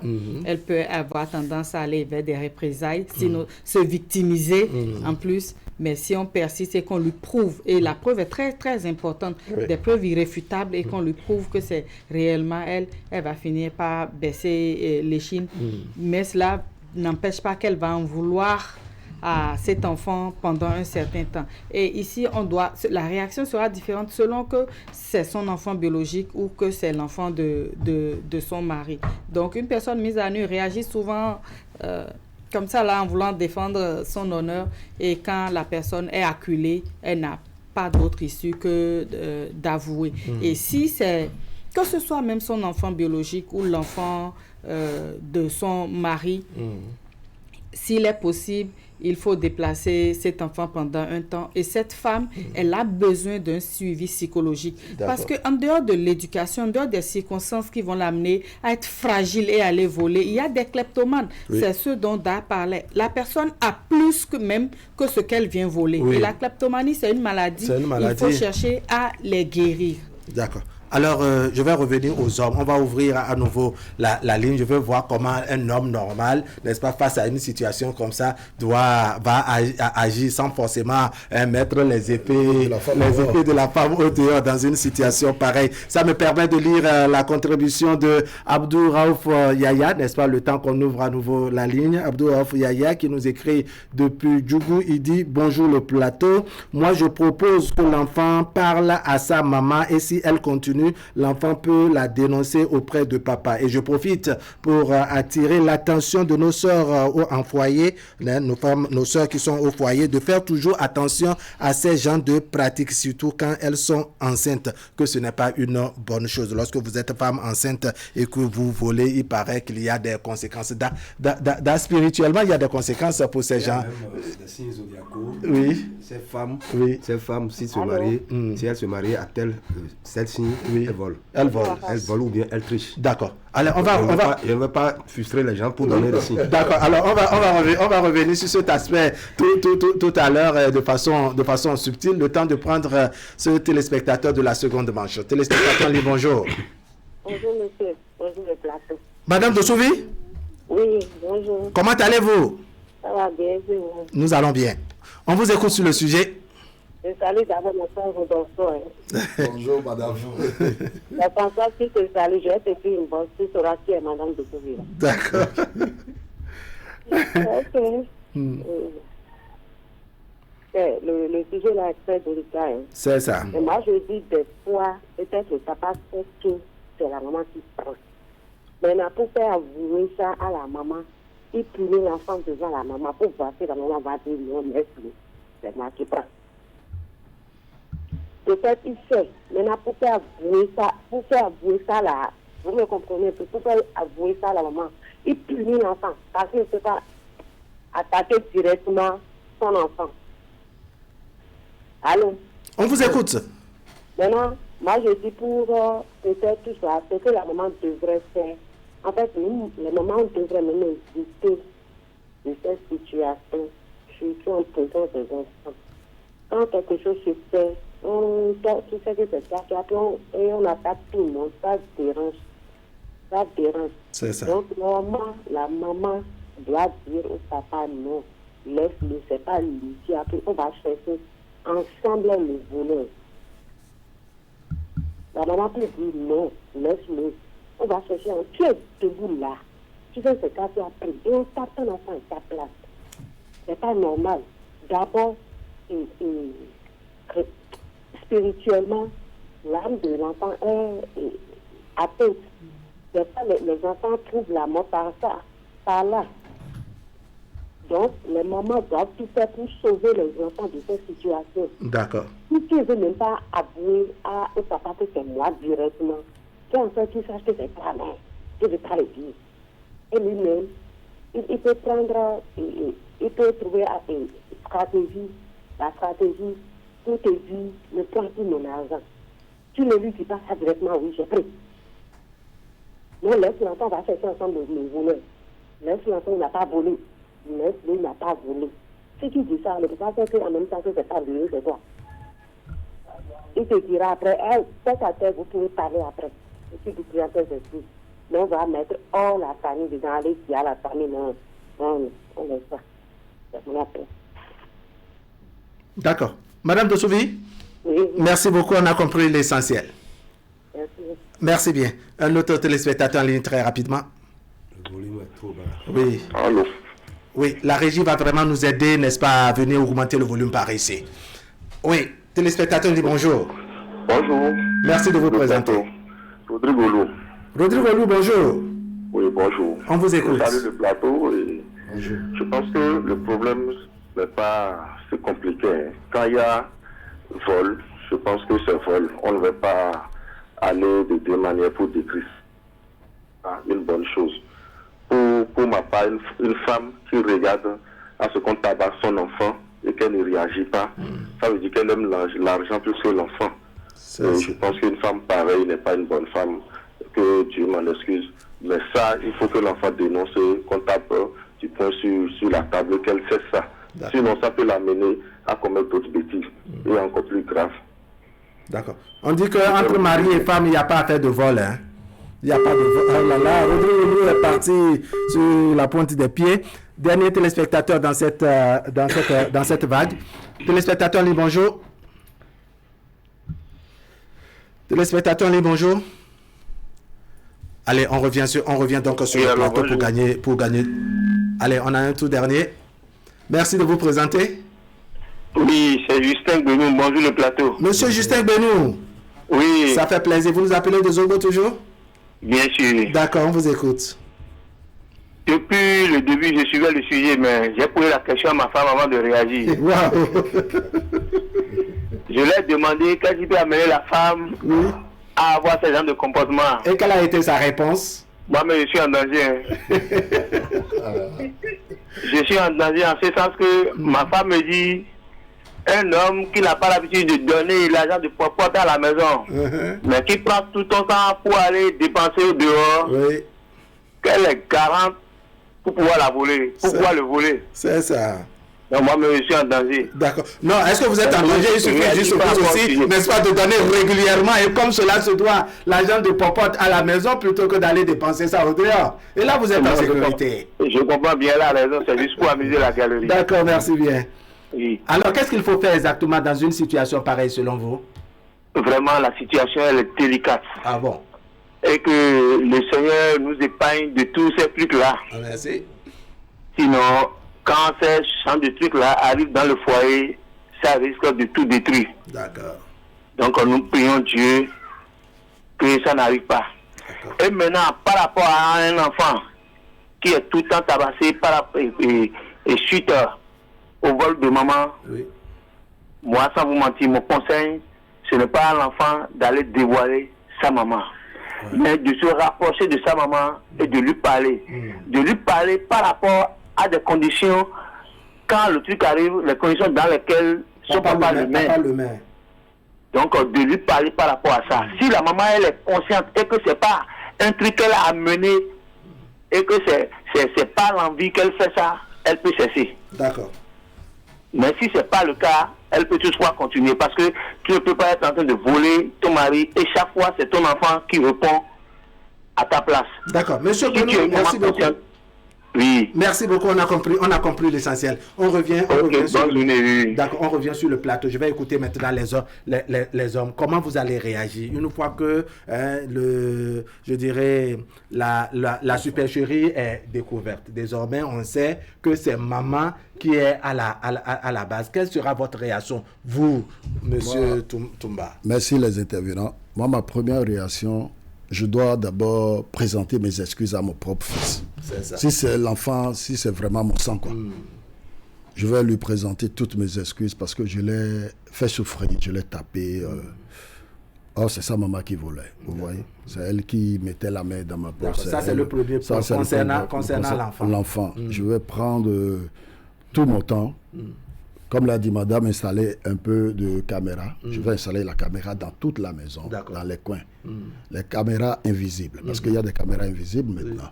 Vous posez les caméras. J'ai même un exemplaire ici, je vais vous montrer avant de partir. D'accord. Donc, vous posez les caméras. Vous pouvez faire sortir ça, il n'y a pas de souci. J'ai un exemplaire. D'accord. C'est ça. D'accord. Vous pouvez voir, si vous voulez. C'est une caméra comme ça. Je vais jeter un coup d'œil. D'accord. Allez-y dans le développement. La régie va nous accompagner. Ok, je vais prendre tout mon temps. À faire un petit zoom. Allez-y, continuez. Je vais installer la caméra dans les coins de la maison. Mais je ne vais pas demander à ma femme. Je vais commencer par l'observer, suivre la caméra. Et pour voir ce que mon enfant dit, si c'est vrai, si c'est vraiment sa maman qui vole, et lui on le punit après. Donc ma réaction, c'est après que la caméra me montre la vraie tangible, la vraie réalité de ce qui se passe dans mon foyer, que je vais réagir vers cette femme si elle va toujours rester chez moi. Parce que quand une femme vole, dites-vous, c'est pas que j'affirme. Dites-vous que c'est pas que je n'affirme pas. Mais dites-vous que la femme elle croise déjà, parle avec un autre homme dehors. Parce que quand elle vole, elle prend l'argent pour faire quoi? Si elle prend l'argent pour préparer à manger à la maison ou pour payer l'électricité, parfois, une femme peut prendre ton argent et te dire aujourd'hui, dépense ça dans le foyer. Mais quand elle vole, elle prend cet argent pour aller faire quoi? Investir dans ou bien nourrir un autre homme. Cela, point d'interrogation. D'accord. Alors, Koko Assed Medewayan, quelle sera votre réaction? Les preuves sont fournies désormais et indiquent que c'est madame qui est auteur de vol pour lequel plusieurs fois vous avez déjà corrigé, bastonné votre enfant. Quelle sera votre réaction? Comment allez-vous vous comporter avec votre épouse et votre enfant? On commence par l'épouse. Il y a des femmes qui ont beaucoup de qualités. En ce qui concerne les vols et autres, là, il y a des femmes qui ont beaucoup de qualités. D'accord. Et j'ai constaté, je n'avais rien. Je disais, je n'avais rien. Et on me dépose 75 000 francs sur la table. J'ai dit, mais ça, c'est quoi? On me dit, c'est votre argent, on a vu ça dans la poche, tout ça. J'ai dit, ça là, c'est sérieux. J'ai appelé sa maman. D'accord. Et je lui ai expliqué ce qui s'est passé. Et je lui ai donné au moins 20 000 francs. Dans les 75 000 francs, je lui ai donné 20 000 francs. Il y a des femmes qui ont des qualités. Maintenant, il y a des hommes qui volent aussi les femmes. Oui. Et Madame Mara, elle en a même trouvé une astuce qui a permis d'identifier. Qui volent et attendent les réactions. Et si tu ne réagis pas, le vol continue. Donc, quand la femme a... Bon, tout d'abord, je vais parler de 25 ans en arrière, je vais te renvoyer. Mais maintenant, je ne peux plus. Maintenant, je ne peux plus renvoyer. Même si c'est 25 ans en arrière, et si je constate ça là, le lendemain, tu ne seras plus dans ma maison. C'est ça. Tes parents peuvent arriver, tu ne seras plus dans ma maison. Parce que... Les temps ont évolué et vous avez révisé votre constitution. Là, j'avance. Qu'est-ce que je peux maintenant? Donc, ce comportement, c'est un comportement malsain. On ne peut pas accepter dans un foyer qu'une femme vole régulièrement son mari. Et elle veut faire quoi avec l'argent? Au lieu d'aller vers ton homme, tu lui dis, ah, j'ai besoin de telle chose. On peut te dire, toi, tu demandes trop d'argent. C'est différent du vol. Toi, tu demandes trop d'argent. Ça, c'est différent du vol. Mais la femme qui vole, donc, elle est en train de soustraire quelque chose qui n'est pas le tien. Hein? Et elle soustrait l'argent. Et si tu ne constates pas, donc ça continue. Et c'est aussi la tricherie. J'ai dit la tricherie va suivre. Donc, moi, à mon âge maintenant, je ne peux rien. Mais 25 ans en arrière... vous aurez pu prendre d'autres décisions beaucoup plus radicales. Vous savez, je vais ajouter quelque chose. Allons-y. Vous savez que... Parce que nous sommes en Afrique. Et précisément au Bénin, vous savez, nous avons notre culture, notre tradition. Sinon, cette situation, si c'était de l'autre côté... Le mari, directement, s'il est informé, s'il est au courant, sa femme va faire la prison pour rien du tout. Si c'était en Europe, les États-Unis. Parce que la femme va faire la prison et dédommager son propre enfant. Bon. Comme nous avons une culture, tradition ici, nous avons dit non, il ne faut pas dénoncer. C'est pas pourquoi tu envoies ta femme, comment tu peux envoyer ta femme en prison, la mère de tes enfants, donc, et puis, etc. Et vice versa, parce que comme il y a des hommes qui volent, comme il y a des hommes aussi qui volent. Il y a les hommes qui volent les femmes. Oui, aussi, parce que la femme a plus que l'homme, et la femme aussi, elle a plus que l'homme, mais elle n'aime pas donner ça à l'homme. Et l'homme se dit, ok, madame, toi tu as plus que moi. Il se lève. Votre voisine de gauche n'est pas trop d'accord. Que la femme en a plus, parfois elle en a moins, mais parce que l'homme veut la freiner dans son autonomisation, dans sa réalisation. Oui, parce que... Peut-être, c'est-à-dire que si elle est autonome, n'est-ce pas, le foyer ne va pas trop bien se porter. Elle sera chaque fois en train de dire je suis désolé, je suis désolé, je n'en disconviens pas, je suis désolé, je n'en disconviens. Je sais que j'ai pris, mais je sais que tu en as, c'est pour cela que j'ai pris. Les hommes font ça. D'accord. Mais les hommes prennent ça, mais ils le disent à leur femme, pas toujours. Ils frappent même la famille, dit tu n'as pas sécurisé ton argent. C'est la racine, ça c'est la racine. D'accord. Alors, Madame Mara, sur un autre point. Pour pouvoir éviter ces genres de choses, est-ce un papa, parce qu'on a parlé d'un cas où l'enfant, c'est régulièrement qu'il subissait des sévices, c'est-à-dire chaque fois qu'il y a vol, n'est-ce pas, est-ce que pour un papa en temps normal, il ne s'agissait pas que le voleur soit la maman ou, je dirais, l'enfant, qu'il ne s'agissait pas vraiment de sécuriser les biens plutôt que de les laisser dire, bon, nous sommes seulement 3 et que quand ça se perd, c'est entre l'enfant et la maman? Non, on ne peut pas être prisonnier dans son propre foyer ou dans sa propre maison. Sécuriser, c'est bien comment. On doit pouvoir plutôt être en sécurité quand on est chez soi et avoir avec soi dans sa maison des personnes qui assure la sécurité de vos biens. Il faut plutôt mettre l'accent sur l'éducation et la promotion des valeurs au sein de cette famille-là pour que même si papa dépose de l'argent, il ne sait même plus où il a déposé, ce soit ou la femme ou l'enfant qui lui disent voilà ton argent qu'on a retrouvé. On ne peut pas être chez soi et vivre dans une prison. Non, c'est une valeur parce que nous avons en tant que parents la responsabilité d'éduquer les enfants.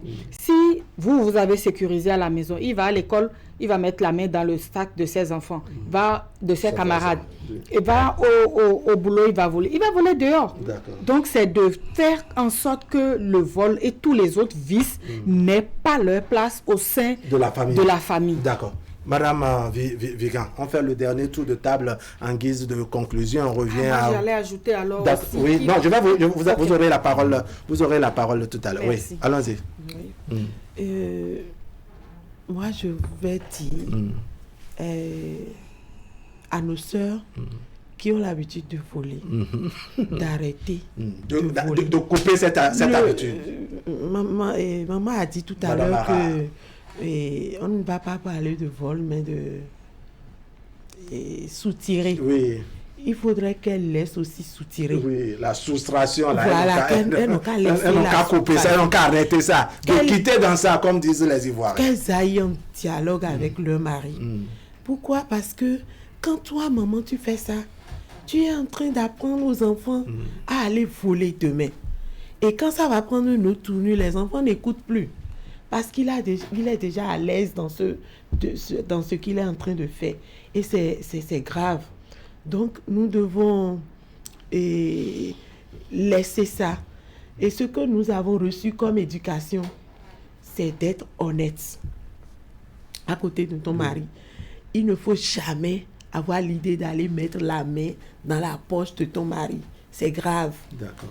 Il faut demander. Et devant les enfants, montre-leur que même si tu laves les habits de papa et que tu trouves 5 francs dans sa poche, qu'on donne. D'accord. Là, demain... Ça crée une certaine confiance dans le foyer. Comme l'a dit tout à l'heure, maman, on ne peut pas être esclave et prisonnier dans sa propre maison. Non. Notre maison, quand je ne dois pas égarer ma chose, c'est les enfants, maman, surtout maman, qui s'occupent des effets de papa, qui rangent les effets de papa et met en ordre tout. Pourquoi voler? D'accord. Et pour dire aussi au papa d'aller toujours en dialogue avec les enfants. Parce que quand tu es toujours en dialogue avec les enfants, ils s'ouvrent à toi.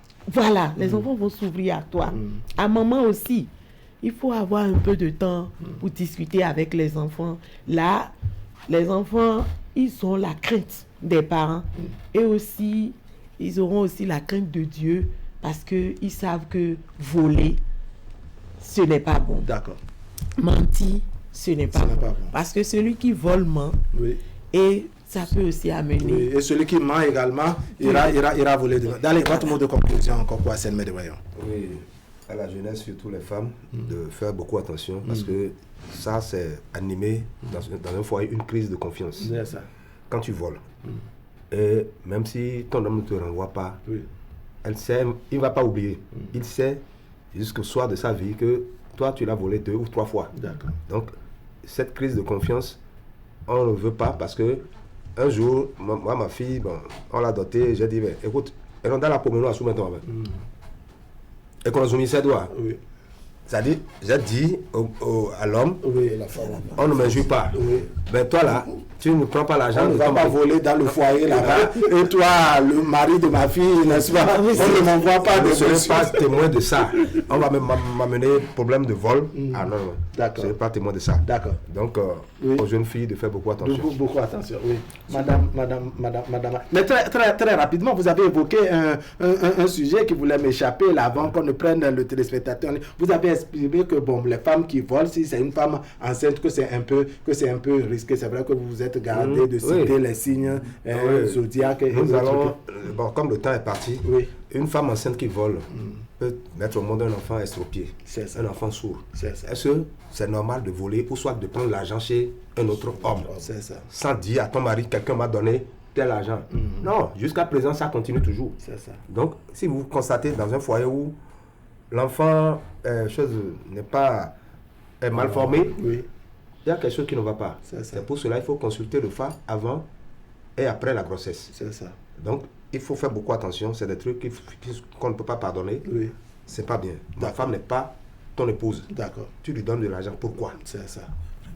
C'est tout ça là. Il faut éviter des trucs comme ça. D'accord. Il faut faire attention. Ils boivent avec des hommes, achètent de la viande sans se plaindre même. Ils s'asseyent dans une buvette. Ils ont leur mari à la maison.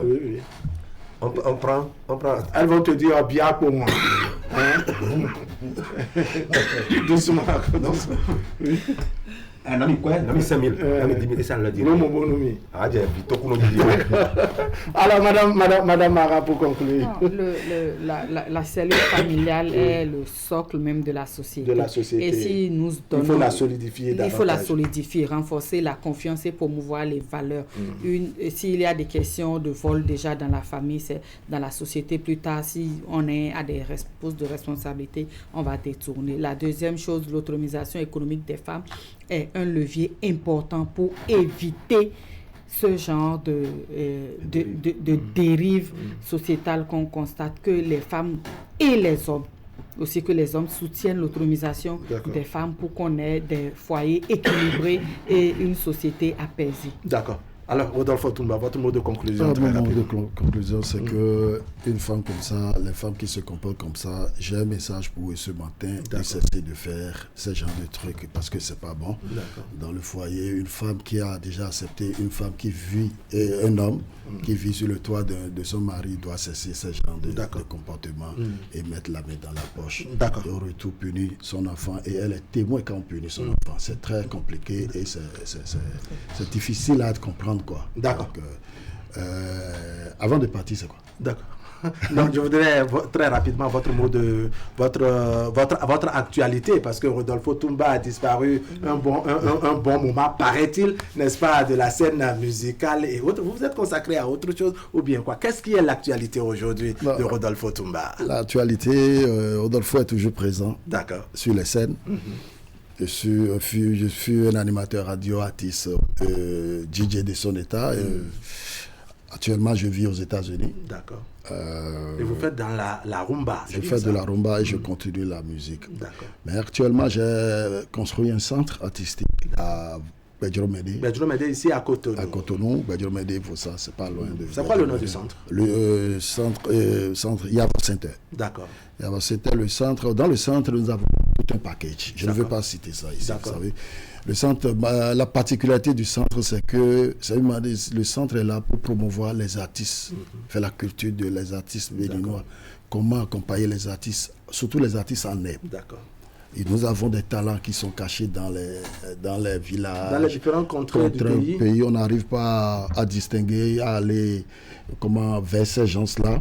J'ai décidé maintenant de faire le tour des télévisions, des radios et inviter ces futurs artistes de venir au centre Yava pour qu'on travaille avec ces gens-là. On le forme. Et on le produit, c'est l'idée. Également, le centre est là pour vous les journalistes. Si vous avez un dîner de presse, vous pouvez venir là-bas présenter ou animer un dîner de presse. Si vous avez un petit événement qui peut prendre 300 ou 400 personnes, le centre est là-bas pour les animateurs, artistes, surtout journalistes.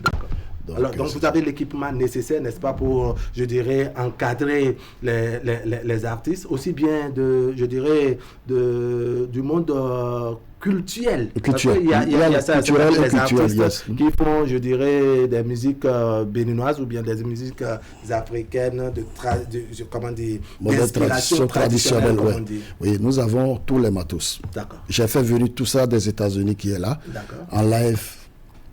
Il y a le studio qui est là pour l'enregistrement. Nous avons également une radio qui est là. Il y a une radio qui est là, il y a Voix FM qui est là. Toujours pour la promotion des artistes. Et nous avons les matos de live. Quand les artistes viennent, ils doivent travailler d'abord dans le live. Parce que les artistes d'aujourd'hui ont ce problème de faire le live. Or, quand on t'appelle artiste, il faut que tu sois capable de faire le live devant un parterre de monde. Donc nous avons travaillé avec ces gens-là, que ce soit la musique traditionnelle, moderne, mais le théâtre, le centre est là pour accueillir tout. Alors quelles sont les conditions quand je suis artiste et je veux venir au centre de Rodolphe Toumba? Comment je procède exactement? Il suffit de composer le numéro, tu viens me voir. Si je ne suis pas là, il y a le gérant qui est là, il va voir avec vous, discuter avec vous. Si vous êtes, je vais préciser, animateur journaliste, le centre a moins de coût. On a l'habitude de faire ça. Mais quand vous êtes journaliste, animateur radio, vous venez, on peut vous prendre un petit 5 000. Vous êtes privilégié. Parce que je fais partie de la corporation et je sais comment on souffre. Pareil pour les artistes. artistes aussi. Les artistes qui désirent travailler avec le Centre Yavor, passez nous voir.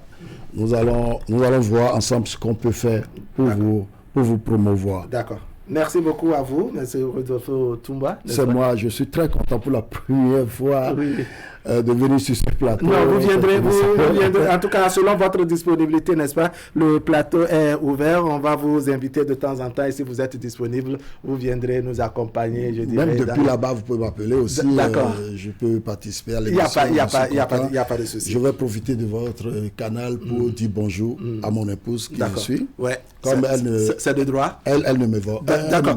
Alors, mais aujourd'hui, nous sommes le 21 juillet 2024, c'est votre anniversaire. Oui. Alors là, ça me revient. Joyeux anniversaire. Mais quel est le programme concrètement? Vous n'allez pas passer comme ça. Ça allait m'échapper parce que je sais que les autres années, c'est le 21 juin. C'est le 21 juin. Vous voyez, dans la vie, le hasard n'existe pas. Lui, c'est depuis que. Quand j'étais sur la radio, c'était mon meilleur auditeur. C'est ça. Mon meilleur conseiller. Et vous venez vous croiser aujourd'hui. Je suis content de le retrouver sur le plateau. Et aujourd'hui, c'est un DA. D'accord. Je lui tire chapeau, je le respecte. Merci beaucoup, doyen. Merci. Il fut mon meilleur auditeur, fait partie. Eman Metton, que vous recevez ici, c'est mes meilleurs auditeurs. Donc, je suis très content de le croiser sur ce plateau. Aujourd'hui, c'est mon anniversaire. Je suis fier. D'accord. De naître un 21 juin, parce que vous savez, un 21 juin, c'est la journée internationale de la musique. D'accord. Et le hasard n'existe pas. Et vous avez la musique dans le sang. J'ai la musique dans le sang. Je ne suis pas né musique, mais la musique m'a surpris. D'accord. Merci beaucoup à vous, Toumba, vraiment. Joyeux anniversaire à vous, Père Bonheur, santé. On doit quand même dire merci à nos mamans. Oui, à nos mamans qui sont sur le plateau et qui nous accompagnent tout le temps. Tout le temps. D'accord. Techniciens, animateurs. Voilà, beaucoup de personnes à remercier également sur la question. Christian Dandéja. C'est mon frère. Il va très bien. Il va bien. D'accord. Allez, Waïdi Traoré, qui nous a écrit ce matin, monsieur Diamirou Karimou Adamou, monsieur Chabirou Zakari, monsieur Abdou Raoufou Yaya Gako depuis Djougou. Nous disons merci à monsieur Samou Raymond qui nous a appelé, monsieur Mathieu depuis Agla, un appel depuis Adjagbo, c'est dans la commune d'Abomey Calavi, monsieur Houdohwe, n'est-ce pas? Houdohwe, c'est bien ça. Madame Dosouvi qui nous a appelé, Rodrigue Olou, et puis Justin Benou qui nous a appelé à Zobo, c'est non loin de Canal 3 Bénin, ici à Cotonou. Et vous, Madame Ara, merci beaucoup. Rodolphe Toumba, merci beaucoup. Madame Véronique Bigan, merci. Merci. Mesdames et messieurs, ce serait tout pour aujourd'hui. Merci de nous avoir suivis. L'information continue sur Canal 3 Bénin. Tout à l'heure à midi, vous avez la rediffusion de votre matinale de ce vendredi et dans la soirée autour de 23h45. Merci de rester fidèle au programme de Canal 3 Bénin. On se dit au revoir maintenant avec la revue de presse de Idrissou Boukari. Allez, portez-vous bien.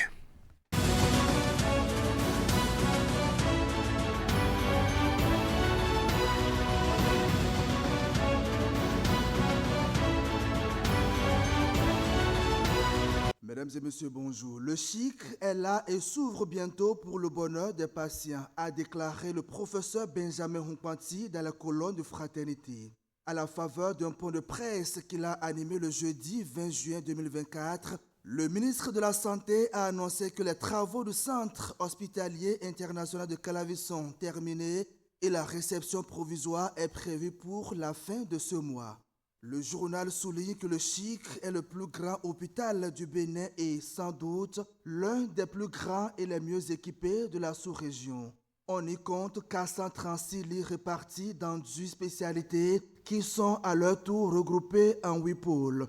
Situant le contexte de la construction de cet hôpital de référence, le ministre de la Santé rappelle qu'en 2016, au lendemain de sa prise de fonction, le président Patrice Talon, conscient de la situation du système sanitaire du pays, a instruit son gouvernement aux fins de réaliser l'audit de tous les hôpitaux du Bénin. La commission mandatée à cet effet avait rapporté que les infrastructures médico-techniques des hôpitaux dits de référence ne répondaient pas aux normes attendues pour une prise en charge optimale des patients. Elle va suggérer alors la construction d'un hôpital de référence avec des équipements médico-techniques de haut niveau qui soient capables de prendre en charge les pathologies les plus complexes. La nation, pour sa part, ajoute que 1028 employés, toutes catégories confondues, travailleront au Centre hospitalier international de Calavi, qui pour soigner les maladies, qui pour gérer l'administration hospitalière, qui pour s'occuper de la technique et autres travaux connexes.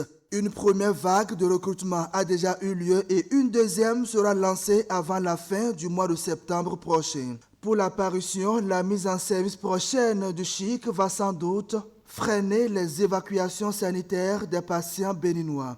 Cet hôpital qui dispose de tous les services, les équipements et expertises pour soigner les plus sévères pathologies nécessitant les évacuations sanitaires par le passé, offre des avantages et pas des moindres. Le premier, c'est que les finances publiques sur lesquelles pesaient ces évacuations sanitaires vont souffler.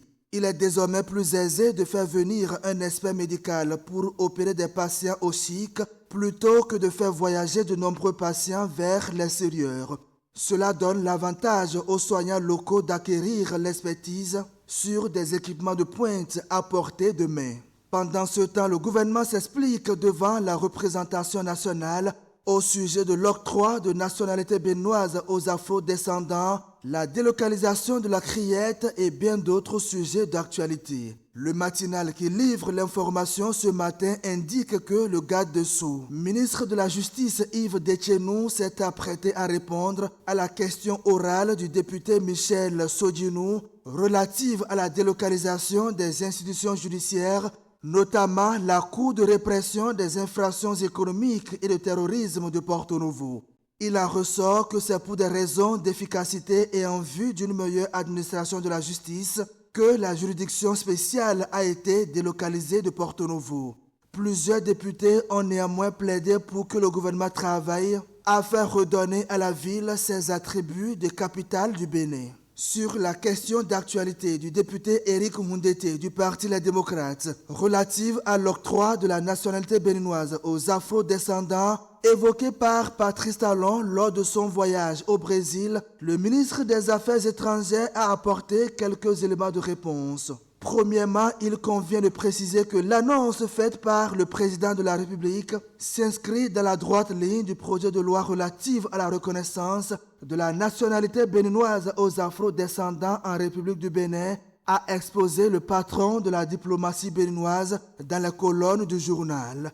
Il a indiqué à cet effet que l'Assemblée nationale a été saisie par le décret 2025 du 8 mai 2024 portant transmission du dit projet de loi. Ce projet, a-t-il indiqué, apparaît comme un moyen de rétablir les liens avec les descendants des esclaves africains déportés avec la terre africaine, dont le Bénin est le socle. Il a exposé qu'il appartiendra aux députés d'examiner et d'apprécier la pertinence de ce projet de loi et d'y apporter la suite qu'il plaira. Le Soleil Bénin Info parle de son côté de la malédiction du pétrole dans le conflit qui oppose le Bénin au Niger. S'il est peu bavard jusque-là, fait constater le Canard, l'éclatement de ce bras de fer entre le Bénin et le Niger a transformé Patrice Talon en un spécialiste de la communication. Le président Patrice Talon semble apprécier l'exercice de se présenter lui-même face à la presse pour commenter et expliquer ce différend alors que son homologue militaire nigérien est taiseux et laisse le soin à son premier ministre de répondre au chef de l'État béninois. Pour l'apparition, ce conflit est une histoire africaine incroyable de pression et de rapport de force pour obtenir ce que l'on veut sans discussion et respect mutuel. L'absence de rapport courtois et de bon voisinage entre dirigeants pour arriver à développer les pays frères est la règle. La CEDEAO pourra-t-elle jouer au médiateur dans cette crise et faire visiter par les autorités les camps suspectés d'être des bases militaires françaises, puisque le Bénin assure que les troupes françaises sont absentes? En tout cas, les deux pays devraient retrouver la sérénité et la confiance pour profiter de l'exploitation du pétrole. Laisser s'enliser ce conflit ou l'exacerber, c'est faire le jeu des puissances étrangères et empêcher l'Afrique de profiter de ses richesses, conclut le Soleil Bénin Info. Merci de votre aimable attention.